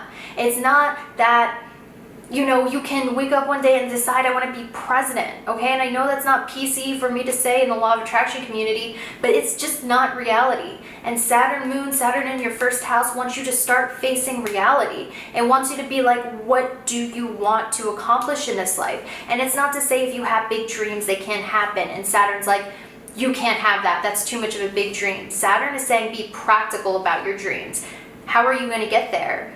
Okay, like what's not working, what's working, then tweak it. Or I'm going to keep pushing you back and delaying you until you tweak it. I'm going to keep making your computer crash until you buy the equipment you need. I'm going to keep getting you rejected from one thing after the other until you work on your weaknesses. I'm going to take away things in your life that are getting in the way of your destiny and success. I'm going to make it feel like you're starting from scratch all over again. I'm going to make you feel like you have hit the bottom, even if you've already been at the top. And that's because Saturn is like, I have something better that's longer lasting, and I'm going to give you the character and the courage to do it. Guys, like, I know, I'm a Moon Capricorn and Sidereal. It's frustrating, but it's for your own good. A lot of you, the blessing coming for you, Capricorn, it's not all bad. The blessing coming for you is Saturn is actually exalted in the first house. So Saturn Moon, I have Saturn Moon in my birth chart. People are like depression. It makes you hyper aware of your flaws. It brings a lot of delays, but you want to know the positive it brings? Saturn in the first house brings legacy. Saturn in the first house brings, it's exalted. It represents, you know, a legacy, like all eyes on you, like being remembered. It represents, like, I think Lana Del Rey has Saturn in the first. I could be wrong, but it makes you really into vintage things and old things. Bridget Love actually also taught me that as well. I'm going to give her that credit, but it does, because Saturn is about time and old things. Some of you Capricorn, you might do really well. You might feel like you don't belong in this time. Like, bring back the oldies, you know, bring back that vintage style, Capricorn. Bring back, because you know what I'll tell you about something about the oldies? The oldies, vintage is classic and never goes out of style. It is always in style. People will always imitate the certain decades because it is classic. Capricorn, you're being taught how to be a classic, not a flavor of the month, not a flavor of the week. Stop trying to do gimmicky things, right? You're not about that. You're a classic. You're classy. I feel like that girl from Edward Scissorhands, like with the ambrosia, I don't know. Sometimes when I say classy, I'm like, I feel like a New Jersey girl. But nothing wrong with New Jersey girls. I'm from Baltimore. But anyway, it's teaching you to be classy, to have respect for yourself, to build a legacy for you. And a lot of you, you might feel very emotionally unfulfilled at your career, or there's a lot of emotional pressure on your career. Spirit is saying at this time, and I felt this, guys, for you, accept heaven's help, Capricorn. Jupiter's in your 12th house of spirit guides. Jupiter is the planet of gurus, spirit guides. It's the planet of luck, prosperity. In the 12th house of spirit guides, psychic abilities, dreams, inspirations, your subconscious. You, Capricorn, because you're going through such a hard time, you are the luckiest ever with Saturn Moon, Saturn first house transit. Because you have Jupiter 12 houses away, your spirit guides are protecting you and they're giving you heaven's help. And Spirit is saying, accept heaven's help, as we see with the I am accepting card. your spirit guides are close to you, Capricorn, whether it's God, whether it's your spirit guides, your ancestors, whatever you believe in, your spirit guides are watching over you during this tough time. Because I'll tell you something, Saturn, Jupiter in its home signs, it doesn't happen very often. It's a rare transit, and you're happening to have this amazing transit happen during this time. Why is that? Why would your spirit guides care about that? Because there's a high sense of destiny. You were born lucky enough to be in this time energetically, so accept heaven's help. Accept heaven's help. Okay, so you also have the North Node going into your 5th house of Taurus. And this is 8 houses from career, which means a lot of you guys, Capricorn, you're going to be going through some career changes. And these career changes are likely going to happen in a way that you can be more creative. A lot of you, the blessing coming for you is life experience. You have been stuck in a routine for too long. North Node was in your 6th house of Gemini. You guys were focused on routine, structure, practicality, dealing with debts, enemies, divorce, competition, overworking yourself, going on a burnout of boring, uninspired routines, you know? And it's time for you now, Capricorn, rising and moons, to have fun, because the North Node through now to the end of the year is shifting to your 5th house of creativity and fun. So your life, even though, yeah, it's confusing, it's about to get a heck of a lot exciting with the 8 of Wands. You're about to change your career in a way where you're able to be more creative. If you were having creative blocks before, those are being lifted from you, Capricorn. This is a time when great things will be thought of. Great projects will come into the midst. Your creativity, fun, lust for life, which is my favorite quote ever, is about to be sparked again. A lot of you, you're also going to come into a little bit of money, Capricorn. Help from other people, because the South Node's going into your 11th house. You're being taught, Capricorn, to be accepting of help from others, because when the South Node is in your 11th house, this means past life friendships who come into your life who are going to give you gains and advancement in life. A lot of you need to accept this help from other people. You're going to come into easy gains from other people, so you're able to go and explore your real passions, so you're able to change your career in a way that's more in alignment with your passions. You're going to be meeting a lot of friends, connections, a lot of gains are going to come to you, you know, so you're able to actually have life experience. But I will say this also does bring, hold on, let's see what's going on. So we have the 2 of Cups for you, Capricorn, and the 3 of Cups. What did I tell you, Capricorn? Your friendships, women, groups of people, gains, easy gains are coming to you. But this is so you are able to actually have life experience, because you've been bored and stuck in a routine for far too long. You've been looking at the fun for far too long. You've been looking at everyone else having fun for far too long. You're about to go into a crazy amount of change and fun and excitement in your life that leads you to what it is that you're looking for.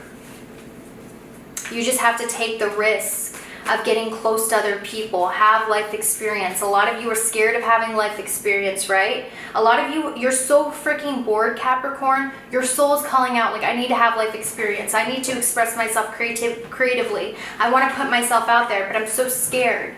I'm so scared of other people. I'm so scared of putting myself out there. I'm overthinking things. Go out and have fun. You guys have went through the worst in the 6th house with Gemini, the nakshatras. North Node's going to your 5th house. This is a blessing, guys. This is a blessing for you.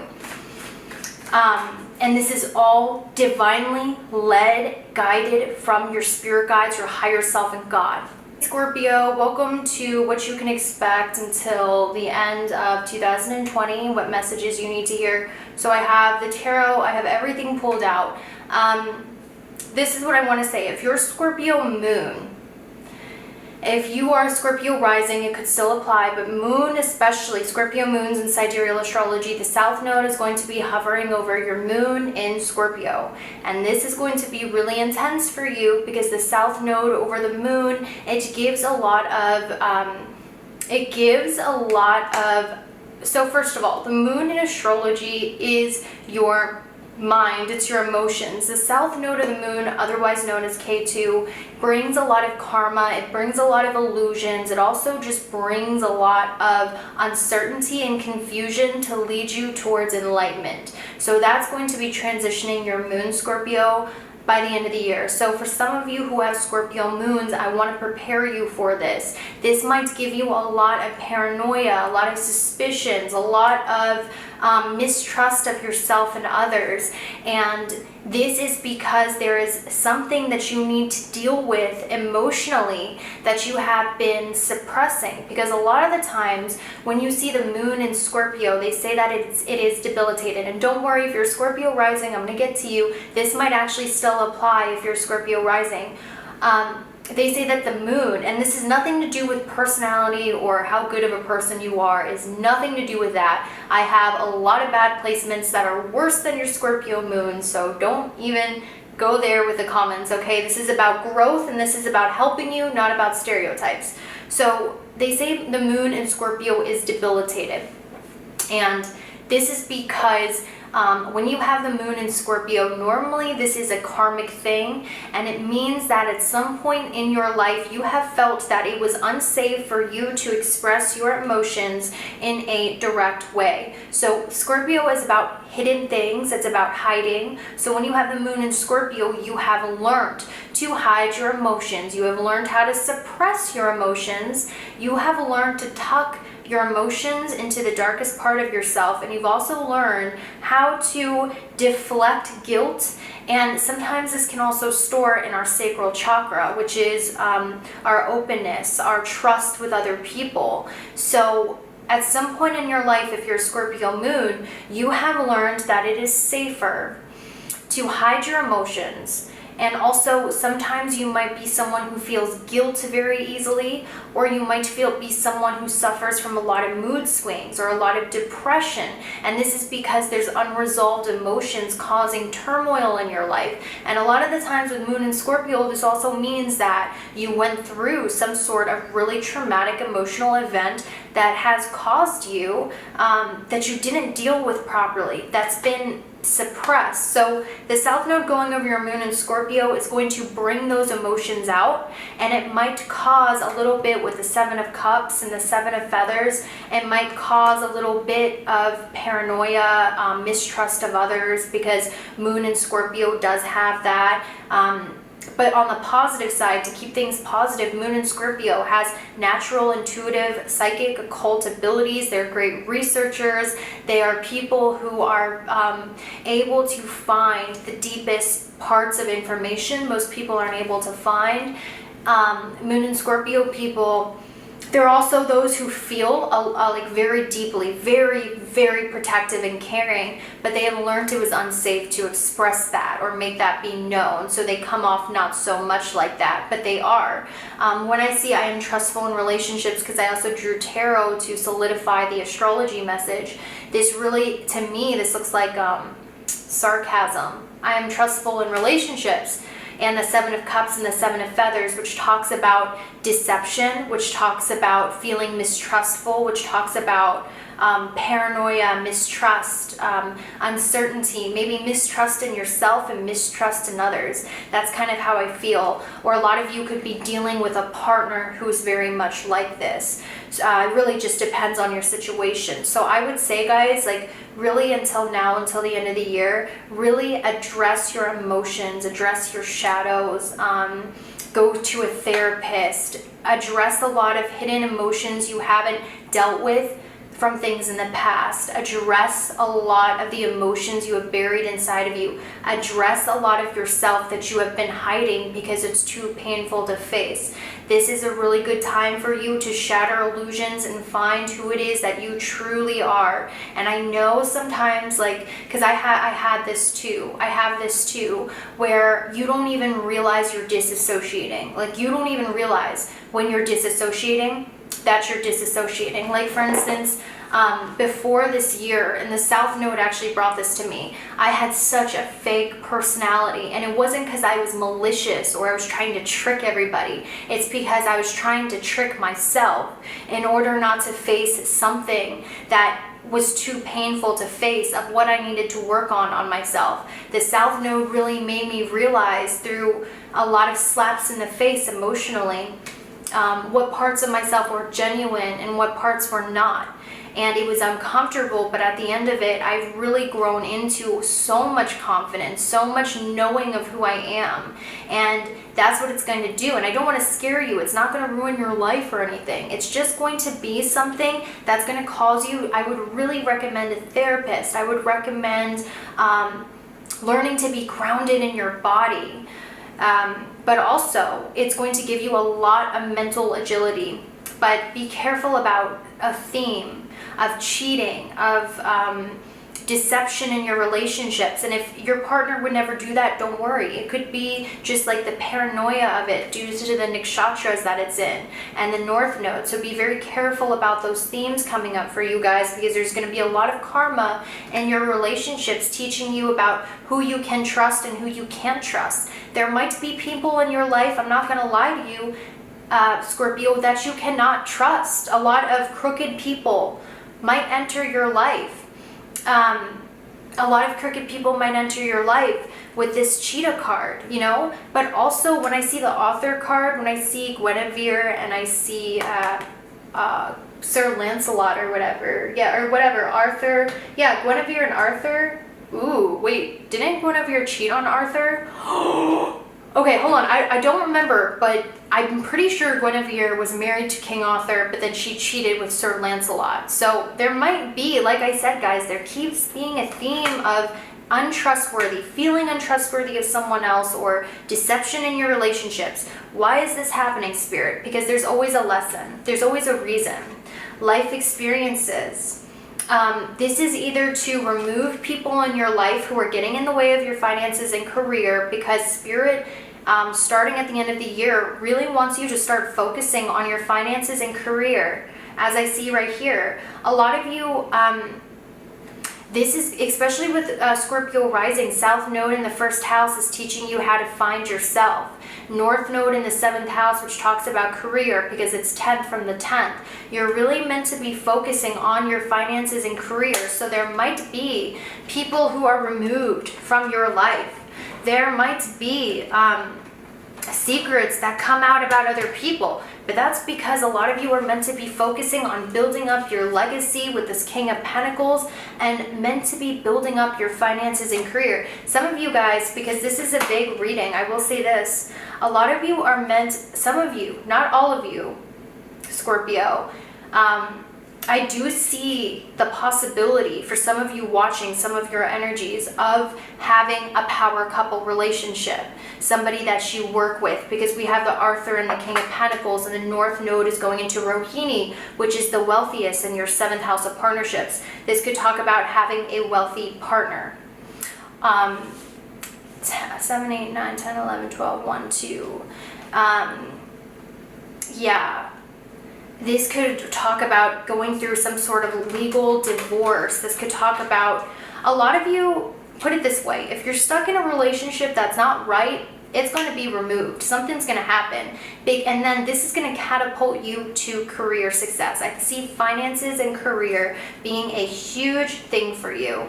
10, 11, 12, 1, 2. And I also see you starting to have a lot of fun, a lot of joy in making money in your finances and career. So if before, a lot of you, you were kind of like looking for what it is that would bring you joy, I'm telling you, and then starting from the end of the year for the next 2 years, your finances, the way you make money, your career. These are all going to be your main focuses, your main drives, right?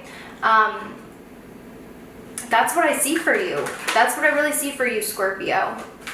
Let's see, and Jupiter is going in your second house. A lot of you, this is going to be a time when you're really expanding your confidence in your talents. And also, Scorpio, this is a really good time to expand your throat chakra. So if you guys wanted to do speaking, public speakers, singers, writers, Jupiter in the second is a really good time for that. Also, a lot of you as well, with Saturn being in the third house, for you, Scorpio, this is going to give you a lot of drive and dedication to get things done. Let's see what's going on here, guys. Like, what is going on for Scorpio? I do feel like there is, with the Hanged Man and the King of Pentacles, a lot of confusion about your career. Hold on. Scorpio, Scorpio, Scorpio. What's going on with Scorpio's finances and career? We have the Nine of Cups, guys. Your finances and career, if you stay dedicated to your hard work, Scorpio, with the Wheel of Fortune and the Nine of Cups, a lot of you are about to have wish fulfillment in your career. Saturn is in a really great place in your third house. Some of you have been for a very long time lost and confused about your career. Your career's been on standstill, right? Not anymore, guys. You're about to come into a time, because a lot of you went through a lot of transformations the last few years. A lot of transformations, a lot of really intense events, right? You're about to come into a time of career success and career growth, Scorpio. You're about to just come into that. I see that for you. I see a shift in your career, a positive shift in your career. I see finances and career being a huge thing, and that's what's pretty much coming for you, Scorpio, is a positive shift in your career, is passion in your career, fun in your career, doing something that you have fun doing in your career, as opposed to just a job that you work. Like, literally making money from entertainment, making money doing something that you love, making money in a way that's like ignites your passions. These are all going to be really good for you. But I will say this, guys, love is going to be super dramatic. Love is going to be super dramatic. And if you all are going through heartbreak, Scorpio, I will say this: channel that into your working career, because your working career is going to be amazing. A lot of you, there's a childhood talent that you had, a childhood interest that you have, Scorpio. There's something that you did as a child. You guys are moving towards doing that as a career, Scorpio. Oh my gosh, you're so lucky. You are going to be able to use your creativity and your passions in your job and career, and that's how you're going to make money, and you're going to have the drive and dedication to do so. But something is going to crumble. Your emotional life, your personal relationships might be in turmoil. Channel that aggression into your finances and career. Remember, nothing is done to punish you. Things are being done because it's for your greater good. It's for your greater good. So that's all I have for you, Scorpio. I hope you have a good one, and I will see you later. Bye. Okay, Aquarius. So let's go ahead and take a look at what you can expect from now until the end of the year with Saturn and Pluto and the nodal shift. So Aquarius, rising and moon signs. Well, I'm going to tell you this, Aquarius, that your life is just blessed right now with Jupiter going into your 11th house, because Jupiter is the planet of luck, expansion, and growth, and optimism and positivity, and it's in the 11th house of your gains and wishes coming true. The 11th house is second from your 10th house of career, so it means the income that you get, or the product of good things that you get from hard work, Aquarius. So with Jupiter being in your 11th house, all of the hard work that you have been doing, all of the hard work you've been doing the past few years is finally starting to reap benefits. It's finally starting to reap rewards, because the 11th house is gains that you get from the 10th house of your career, your everyday routines, and your hard work. Jupiter in the 11th house, Aquarius, a lot of you, Aquarius rising and moon in sidereal, a lot of you are finally getting the recognition that you deserve. You're finally getting the money that you deserve after years of hard work. Some of you might be going through a glow up if you've been focusing on your health and routine. Whatever it is that you have been doing with your routine, whatever transformations you have been making to yourself with the 10th house, you are reaping that karma with Jupiter in the 11th house. So Aquarius, let me put it to you this way. The 10th house of your career, and this applies for moon and rising in sidereal. The 10th house of your career is Scorpio, which means that a lot of you in this life, one of the big themes you're going to go through is transformation of yourself. Transformation of yourself through extreme experiences, and also helping others transform through your own extreme experiences, Aquarius. And this is why it's so important to know your sidereal sign, because it has nothing to do with personality or anything like that. It's just your karmic map. I don't even see personality when I see rising and moon. I just see the lessons you have to learn in your map. What this means is that Pisces, if you have been making, Aquarius, rising or moon, if you have been making the necessary transformations, if you have been pursuing things intensely for the past few years, now with Jupiter going direct in your 11th house, this is about success, achievement, rewards, gains, money, whatever it is that you've been putting your energy towards in your everyday to transform. Whether it's your job, whether it is your career, whether it's yourself, like transformation of self, whether it is working really hard to achieve something with Jupiter in your 11th house, it's expanding and giving to you by the end of the year a lot of a job well done. It's giving you rewards, right? I do want to say this, Aquarius, as well. You have in sidereal astrology Neptune in your first house. So what this means for you in the nakshatra that it's in is a lot of you right now, Aquarius, you are extremely psychic. Neptune is an outer planet that's not frequently used in sidereal astrology, but from my observation, Neptune originally rules Pisces. It does bring results in certain ways. And because it's in your first house, Aquarius, this really means that a lot of you, you've been having a lot of psychic insights. A lot of you, your psychic ability is being raised. Your third eye is very opened. And especially with Saturn being in your 12th house, guys.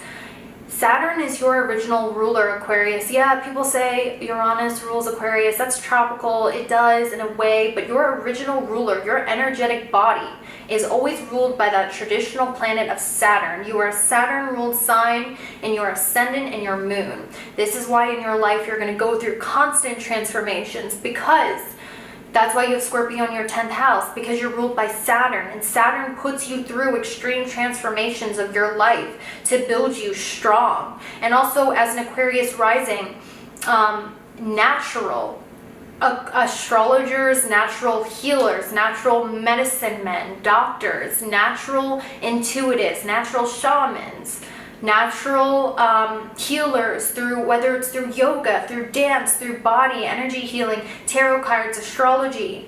That is something that comes naturally to you with Neptune in your first house. A lot of you are very in tune to the other side, and your planetary ruler is in your 12th house of psychic abilities, of dreams. So a lot of you Pisces, why do I keep saying Pisces? You know what I think it is? Because a lot of you are Pisces and tropical. But Aquarius, right now, you're very in tune with that third eye of yours. But also, this is about, guys, dealing with a lot of your shadow side. Because your 12th house is your self-undoing. The 12th house, with Saturn in the 12th house, this is not a great transit because it really wants you to get serious about your mental health. It really wants you to get serious about facing your shadow side. It really wants you to get serious about releasing addictions. It really wants you to go inwards and make inward changes. So some of you guys, your money, You hold on really tight to, a lot of you have a lot of fears about money or losing your money, or you, if one way is working, you stay to what works, Aquarius. I'm not going to lie to you. A lot of you have this fear about releasing and letting go. You have a natural fear of change, but Saturn in the 12th is giving you, it might be giving you some anxiety, some inner turmoil, and that's because it's trying to teach you how to release things that are no longer serving you, so you can go into a beautiful new beginning. Maybe it's releasing resentments, maybe it's releasing anger, maybe it's releasing a fear about losing money, because some of you, or a fear of things reverting back to how they used to, or a fear that if you're not in control, or a fear that, like, I feel like a lot of you, Aquarius, you're not in tune with your receptive energy, because you feel like if you don't do it yourself, nothing is going to happen. You have a hard time releasing control, Aquarius, and I feel like Saturn in the 12th house is really teaching you how to release control. Okay, so Aquarius, so Saturn in the 12th house, I feel like a lot of you, one of the things you might be suffering though from is that, because Saturn in the 12th house, Saturn is the bringer of discipline, it's the bringer of karma, it's the bringer of lessons, but it's the tough father that wants us to be successful. Jupiter is 12 houses away from your gains house. So what I see from this, it's Saturn is teaching you how to release stability in your comfort zone, Aquarius. A lot of you are stuck in a comfort zone. You're stuck in a way of thinking. You're stuck in a way, like you have rigid beliefs about money, the way you need to make money. You have a hard time letting things go. You have a hard time releasing things. And a lot of you might be going through some inner turmoil, because there's a lot of inner distress or inner anger, inner fear. That's because Saturn in the 12th house, and the 12th house talks about your psychology, it talks about your mental health, it talks about your self-undoing. Saturn is trying to get you to release something in your life. So, and release the comfort zone. Release the comfort zone. Because a lot of you, Aquarius, you're stuck in that comfort zone. Maybe a lot of you have been through a lot of transformations, or you're naturally scared of transformation. Spirit is teaching you how to release control and allow the divine to work and release things, because you have a death grip. You have a death grip, Aquarius, on things that have worked in the past. You're scared of change. You're always holding on to things. Spirit is trying to get you to release things, because there might be something better in the future, and you might be holding on to something simply due to material assets or gains, but there's something more emotionally fulfilling that's requiring you to learn how to release so you can get that. But a lot of you, it's like you don't want to hold on. You want to hold on to what works. You want to hold on to stability and comfort, when a lot of you are not happy, and you need to release something and realize what's really going to give you happiness, as opposed to holding on to something that's dead because you're scared of change. Saturn in the 12th is about release. So there's something in your life you need to release that's going to make you happier, that's going to give you more emotional fulfillment. And I see a lot of you guys releasing whatever that is pretty soon. And also I see a lot of you, Aquarius, as being psychics, being healers. That's what I really see for you. So that's all I have for you, Aquarius. I hope you have a good one, and I'll see you later. Bye. Okay, so Taurus, predictions, astrology and tarot. What do I see? We're almost at the end of the video. It's been a long one. I'll try to keep the energy up. But Taurus, essentially the North Node's going into your first house of appearance. You're kind of going to start looking like this Siamese cat with diamonds all over I'm just kidding. But a lot of you, it's going to become very important for you to transform yourself in a way where you want to level up your appearance, you want to level up your life. I'm getting the sense that a lot of you, you're coming out of the time with the 5 of Pentacles in reverse, for a while, for a few years, a lot of you have felt very insecure. You have felt very insecure about yourself. You felt you were going through a lot of poverty, maybe worries about money, feeling not good enough, feeling inadequate, feeling unattractive. The North Node going into your first house of Taurus with this Ace of Shells, a lot of you are about to go through some sort of glow up or transformation to yourself that's going to cause you to feel a lot more confident and a lot more sure of yourself. The North Node Rahu does that in the first house of Taurus. A lot of you are going to spend a lot more time on your appearance. You're going to spend a lot more money on you guys. It's going to be very important for you to be materially well off these next few years, starting at the end of the year. And one of the blessings that the North Node in the first house gives is it does cause you to go through a physical transformation, a physical glow up, in a way where you feel a lot more attractive. I'm also sensing that a lot of you as well, you're coming into a time where money is very important to you, career success is very important to you, status is very important to you. There's a lot of an importance being placed on money, material wealth, and status. And this in turn is going to give you the drive, is what I'm seeing, to make a lot of changes in your life. Changes that actually provide long-term success for you. So you also have Saturn in your 9th house of Capricorn though. So I will say this, Taurus, I do feel that a lot of you, you might be wanting some sort of major career change or major gains and blessings when it comes to career. But Saturn's in your 9th house, so what Saturn is telling you is if you want all of these things, it's time for you to get very disciplined about learning.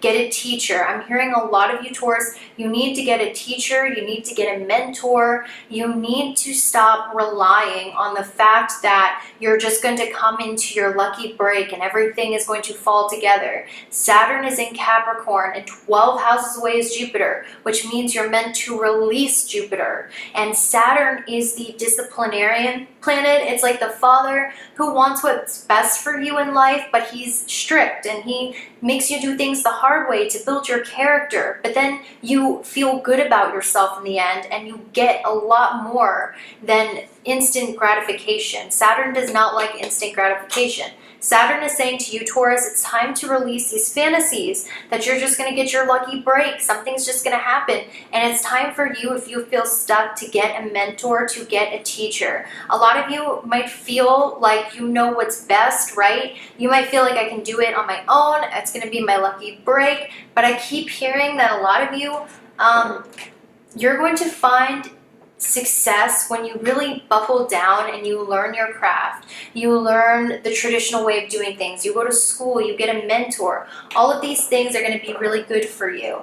And I'm also seeing for you guys, I do want to tell you that a lot of you are going to be going through a lot of physical transformations that are going to be extremely positive.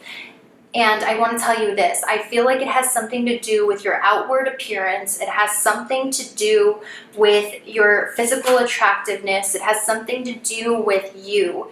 Starting the end of the year to the next 2 months, you physically are about to go through a major change, major transformation, losing weights, gaining weight for some of you where it's negative, but I don't feel like that. I don't, because Jupiter does well in Sag. Jupiter is lucky in Sag. It's in the 8th house, which means blessed, positive transformations to your body, to your physical appearance. With the 8 of Wands and the 6 of Wands, I am going to say this, Taurus, a lot of you, when the North Node is in your first house, you're going over your moon, this gives you a lot of creativity.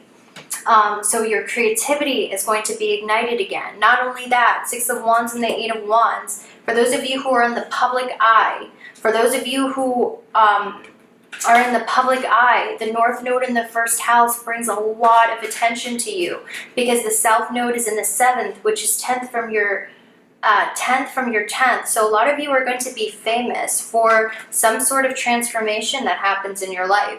Some of you could be famous for a relationship, or get a lot of attention for your relationship, get a lot of attention for a transformation you made. This is a really good time for popularity. A lot of you guys are stepping into a major glow up, Taurus. That's what's happening, a major change where there is going to be a lot of different options that you can have in love. With the Eight of Wands and the Three of Swords, Taurus. This is going to happen for the next few years. I feel like, though, that, hold on for sure. I feel like for a lot of you, there has been a lack of passion in your life. There's been a lack of passion in your life, or what's going on here? Yeah, I feel like a lot of you, this is what's going to happen. I keep getting the sense that a lot of you are going to walk away, Taurus, like if you're in a relationship, from stable, boring partners, and instead you're going to want to chase people who are exciting, who ignite a lot of passion in your life. Taurus, I don't know why, I just get that feeling from you. Every time I channel for you, Taurus, rising and moon and sidereal, I keep seeing that a lot of you are no longer going to care about the stable option, the practical option, the safe option in love. A lot of you are going to be really attracted to someone who's passionate, who comes in like a firecracker, who makes you feel excited, who makes you feel giddy, who makes you feel like you have butterflies, who you have a lot of passion with. And for those of you who are single, you are coming into a time, Taurus, where you're about to have a very passionate love affair with someone else who you literally cannot get out of your mind, who's going to give you butterflies, who's going to make you feel giddy again and passionate again. A lot of you, for a really long time, you have not felt that about somebody. You were very logical about love, or the love that you had was very much more of an intellectual connection or an emotional comfort connection. A lot of you, Taurus, you're coming into a time now where you're about to be with someone who ignites all of your passions, who's not the safe, boring option, but the exciting option, who makes you feel excited, who brings a lot of passion into your life. And also, Taurus, you're coming into a time when you're about to have a lot of drive, energy, and motivation, because North Node in the first house does that. It also brings, with the South Node in the 7th house, career. It brings career or some sort of change in your career that allows you to be more passionate and have more fun instead of it's being so serious all the time. So that's what you're heading into, Taurus, is more fun, more passion in every area of your life. So Taurus, be prepared to have all eyes on you. Be prepared to go through a major glow up. Some of you might be really drawn to emeralds is what I'm seeing. Some of you might be wanting to go vegetarian or vegan. You absolutely should. There's a need for you to change your diet. I just see a lot of you a green stone in your hand. So you're about to come into a lot of wealth and abundance. And specifically, this could have something to do with jewelry. A lot of you could be really into jewelry, or you could get like some emeralds, but I keep seeing emeralds for you, Taurus. Wearing a lot of green stones, green emeralds, or something like that. So just be prepared for a crap ton of blessings, and also an explosion in your heart chakra. Like passion, fun, everything. So that's all I have for you. I hope you have a good one, and I'll see you later. Alright, Aries, so I'm going to put a nice relaxing blue in the background, or purple in the background for you. I don't know why. Sorry, I'm just checking myself shamelessly in the viewfinder because I've been doing this all day, and I'm pretty sure I look really sweaty and gross. But anyway, Aries, what I see for you. First of all, let's look at your astrology chart, and then I have your tarot, and I'm going to channel the messages for you, sidereal, rising, or moon. So first of all, I do feel, I don't know why I heard this something to do with Persephone, where she eats the seeds of a pomegranate. And when she eats the seeds of a pomegranate, now she has to stay in hell most days of the year, and she can only visit her mother once every few hundred years or something. I kind of get the feeling, Aries, that a lot of you are stuck in a bad contract, or there's like some issues that you're going to be learning about until December, the end of the year, about power and control, about contracts, about boundaries. A lot of you, I'm not trying to scare you. I don't ever want to scare you. But I do want to tell you what I'm seeing so you can better prepare. With the devil, it's almost like a bad contract is what I'm seeing. We also have the Persephone card. We have let go of control issues. You guys might be dealing with people in your life who are very controlling, or you might be the controlling one. It really depends on your situation. There might be a lot of control, jealousy, fear, a bad contract, a bad relationship.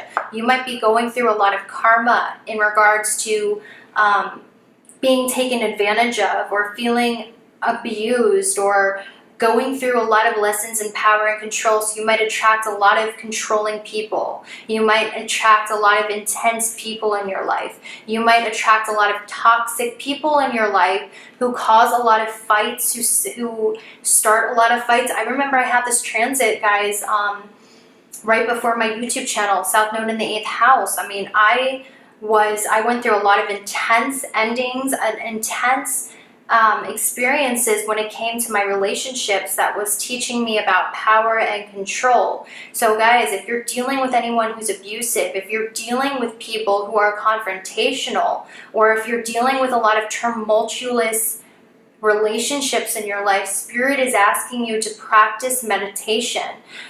Spirit is asking you to really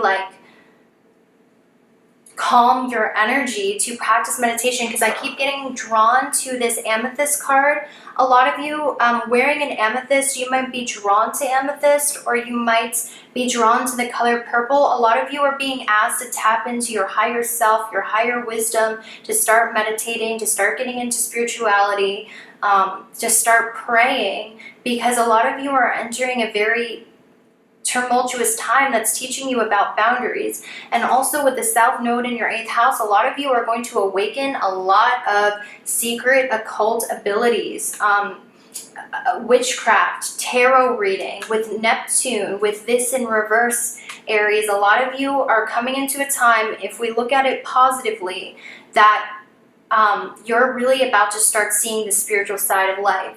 You might be interested in mysteries. You might be interested in the occult, witchcraft, all of these interests I see coming for you. I also feel like too, with the Hanged Man, the Five of Swords, and the Devil, guys, and let go of control issues, this straight up looks to me, Aries, like abuse or a bad contract or someone taking advantage of you. That's what it looks like. And guys, if you are in an abusive situation, also with I listen to opposing opinions, this talks a lot about anger. This talks a lot about controlling people, narcissistic people, violent people who might parade themselves as a good deal with Pluto, who might hide themselves with a deal, who might manipulate you. Guys, if you're in a situation like this, Aries, I urge you to get out. And I'm getting emotional because when I see these cards together, guys, like, this is not good. This is not good. There could be someone abusive, someone angry, someone violent, someone taking advantage of you, Pluto tricking you, controlling you, keeping you confined. You need to get out of this and let go of control issues. I definitely feel that. And I feel these are coming in for you, Aries, because you have to learn in life power and control. And I'm not saying anyone deserves it. I'm saying that the South Node in the 8th, North Node in the 2nd gives a lot of karma. And it also amps up anger, and amps up a lot of, like, people might trigger you a lot more than before. You might get triggered a lot easier. You might feel like people are pushing your buttons like never before. A lot of explosive fights. This is because you're learning your values. You're learning what it is that you stand for. It's teaching you values, it's teaching you boundaries, and it's teaching you a lot of things about relationships. That's all I want to say. Also, you might be drawn to black obsidian. But what I do want to tell you guys is that your psychic abilities are about to be extremely raised. I do want to say that. A lot of you, you're being asked to learn how to meditate. A lot of you also, I keep seeing like a passionate, anyway, you're being asked to meditate. Your psychic abilities are raising. Tarot card readers, astrologers, witches, or people who are just into the esoteric. If you're in a business that has to do with that, I see that doing really well. I see your abilities being raised up. Yeah, I see money coming your way, but I will say this, Aries, this money that's going to come into you is going to come as a reward for all of the growth that you've had to go through. Just put it this way, a lot of you are graduating, Aries, and it doesn't matter how old you are, from being a young soul. And I'm not calling you a young soul, but it's like you're graduating from being a little naive in nature in some aspect into being a whole grown-ass person. Like you're going through a major leap forward in evolution, and part of this is going to come more money, more career success. But this is going to come as a reward for you learning these lessons in your personal relationships, is what I feel. And also anything to do with tarot, witchcraft, astrology, spirituality, your psychic abilities are about to be raised. And a lot of you, you're going to develop a lot of your psychic gifts during this time. A lot of mediumship ability is going to come forward, but also a lot of dark thoughts as well. So be very careful, guys. I heard something of making a deal with the devil. Be careful of making a deal with the devil, whatever that means to you, Aries.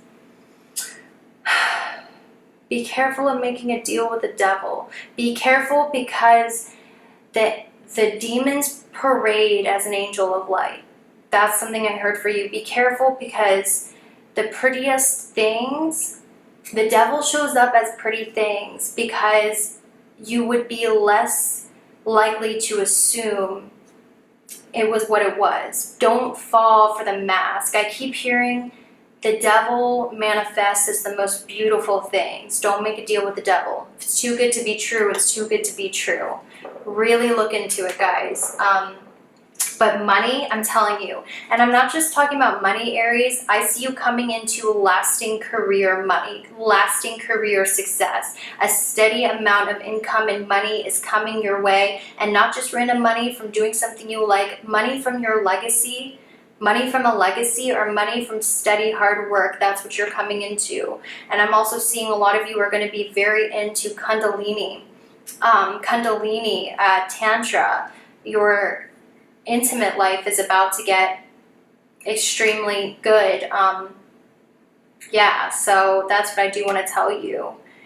I see you guys doing Kundalini yoga or Kundalini activation, and that working out well for you too. But Aries, that is all I have for you. I hope you have a good one. Thank you so much for watching, and I'll see you later. Bye.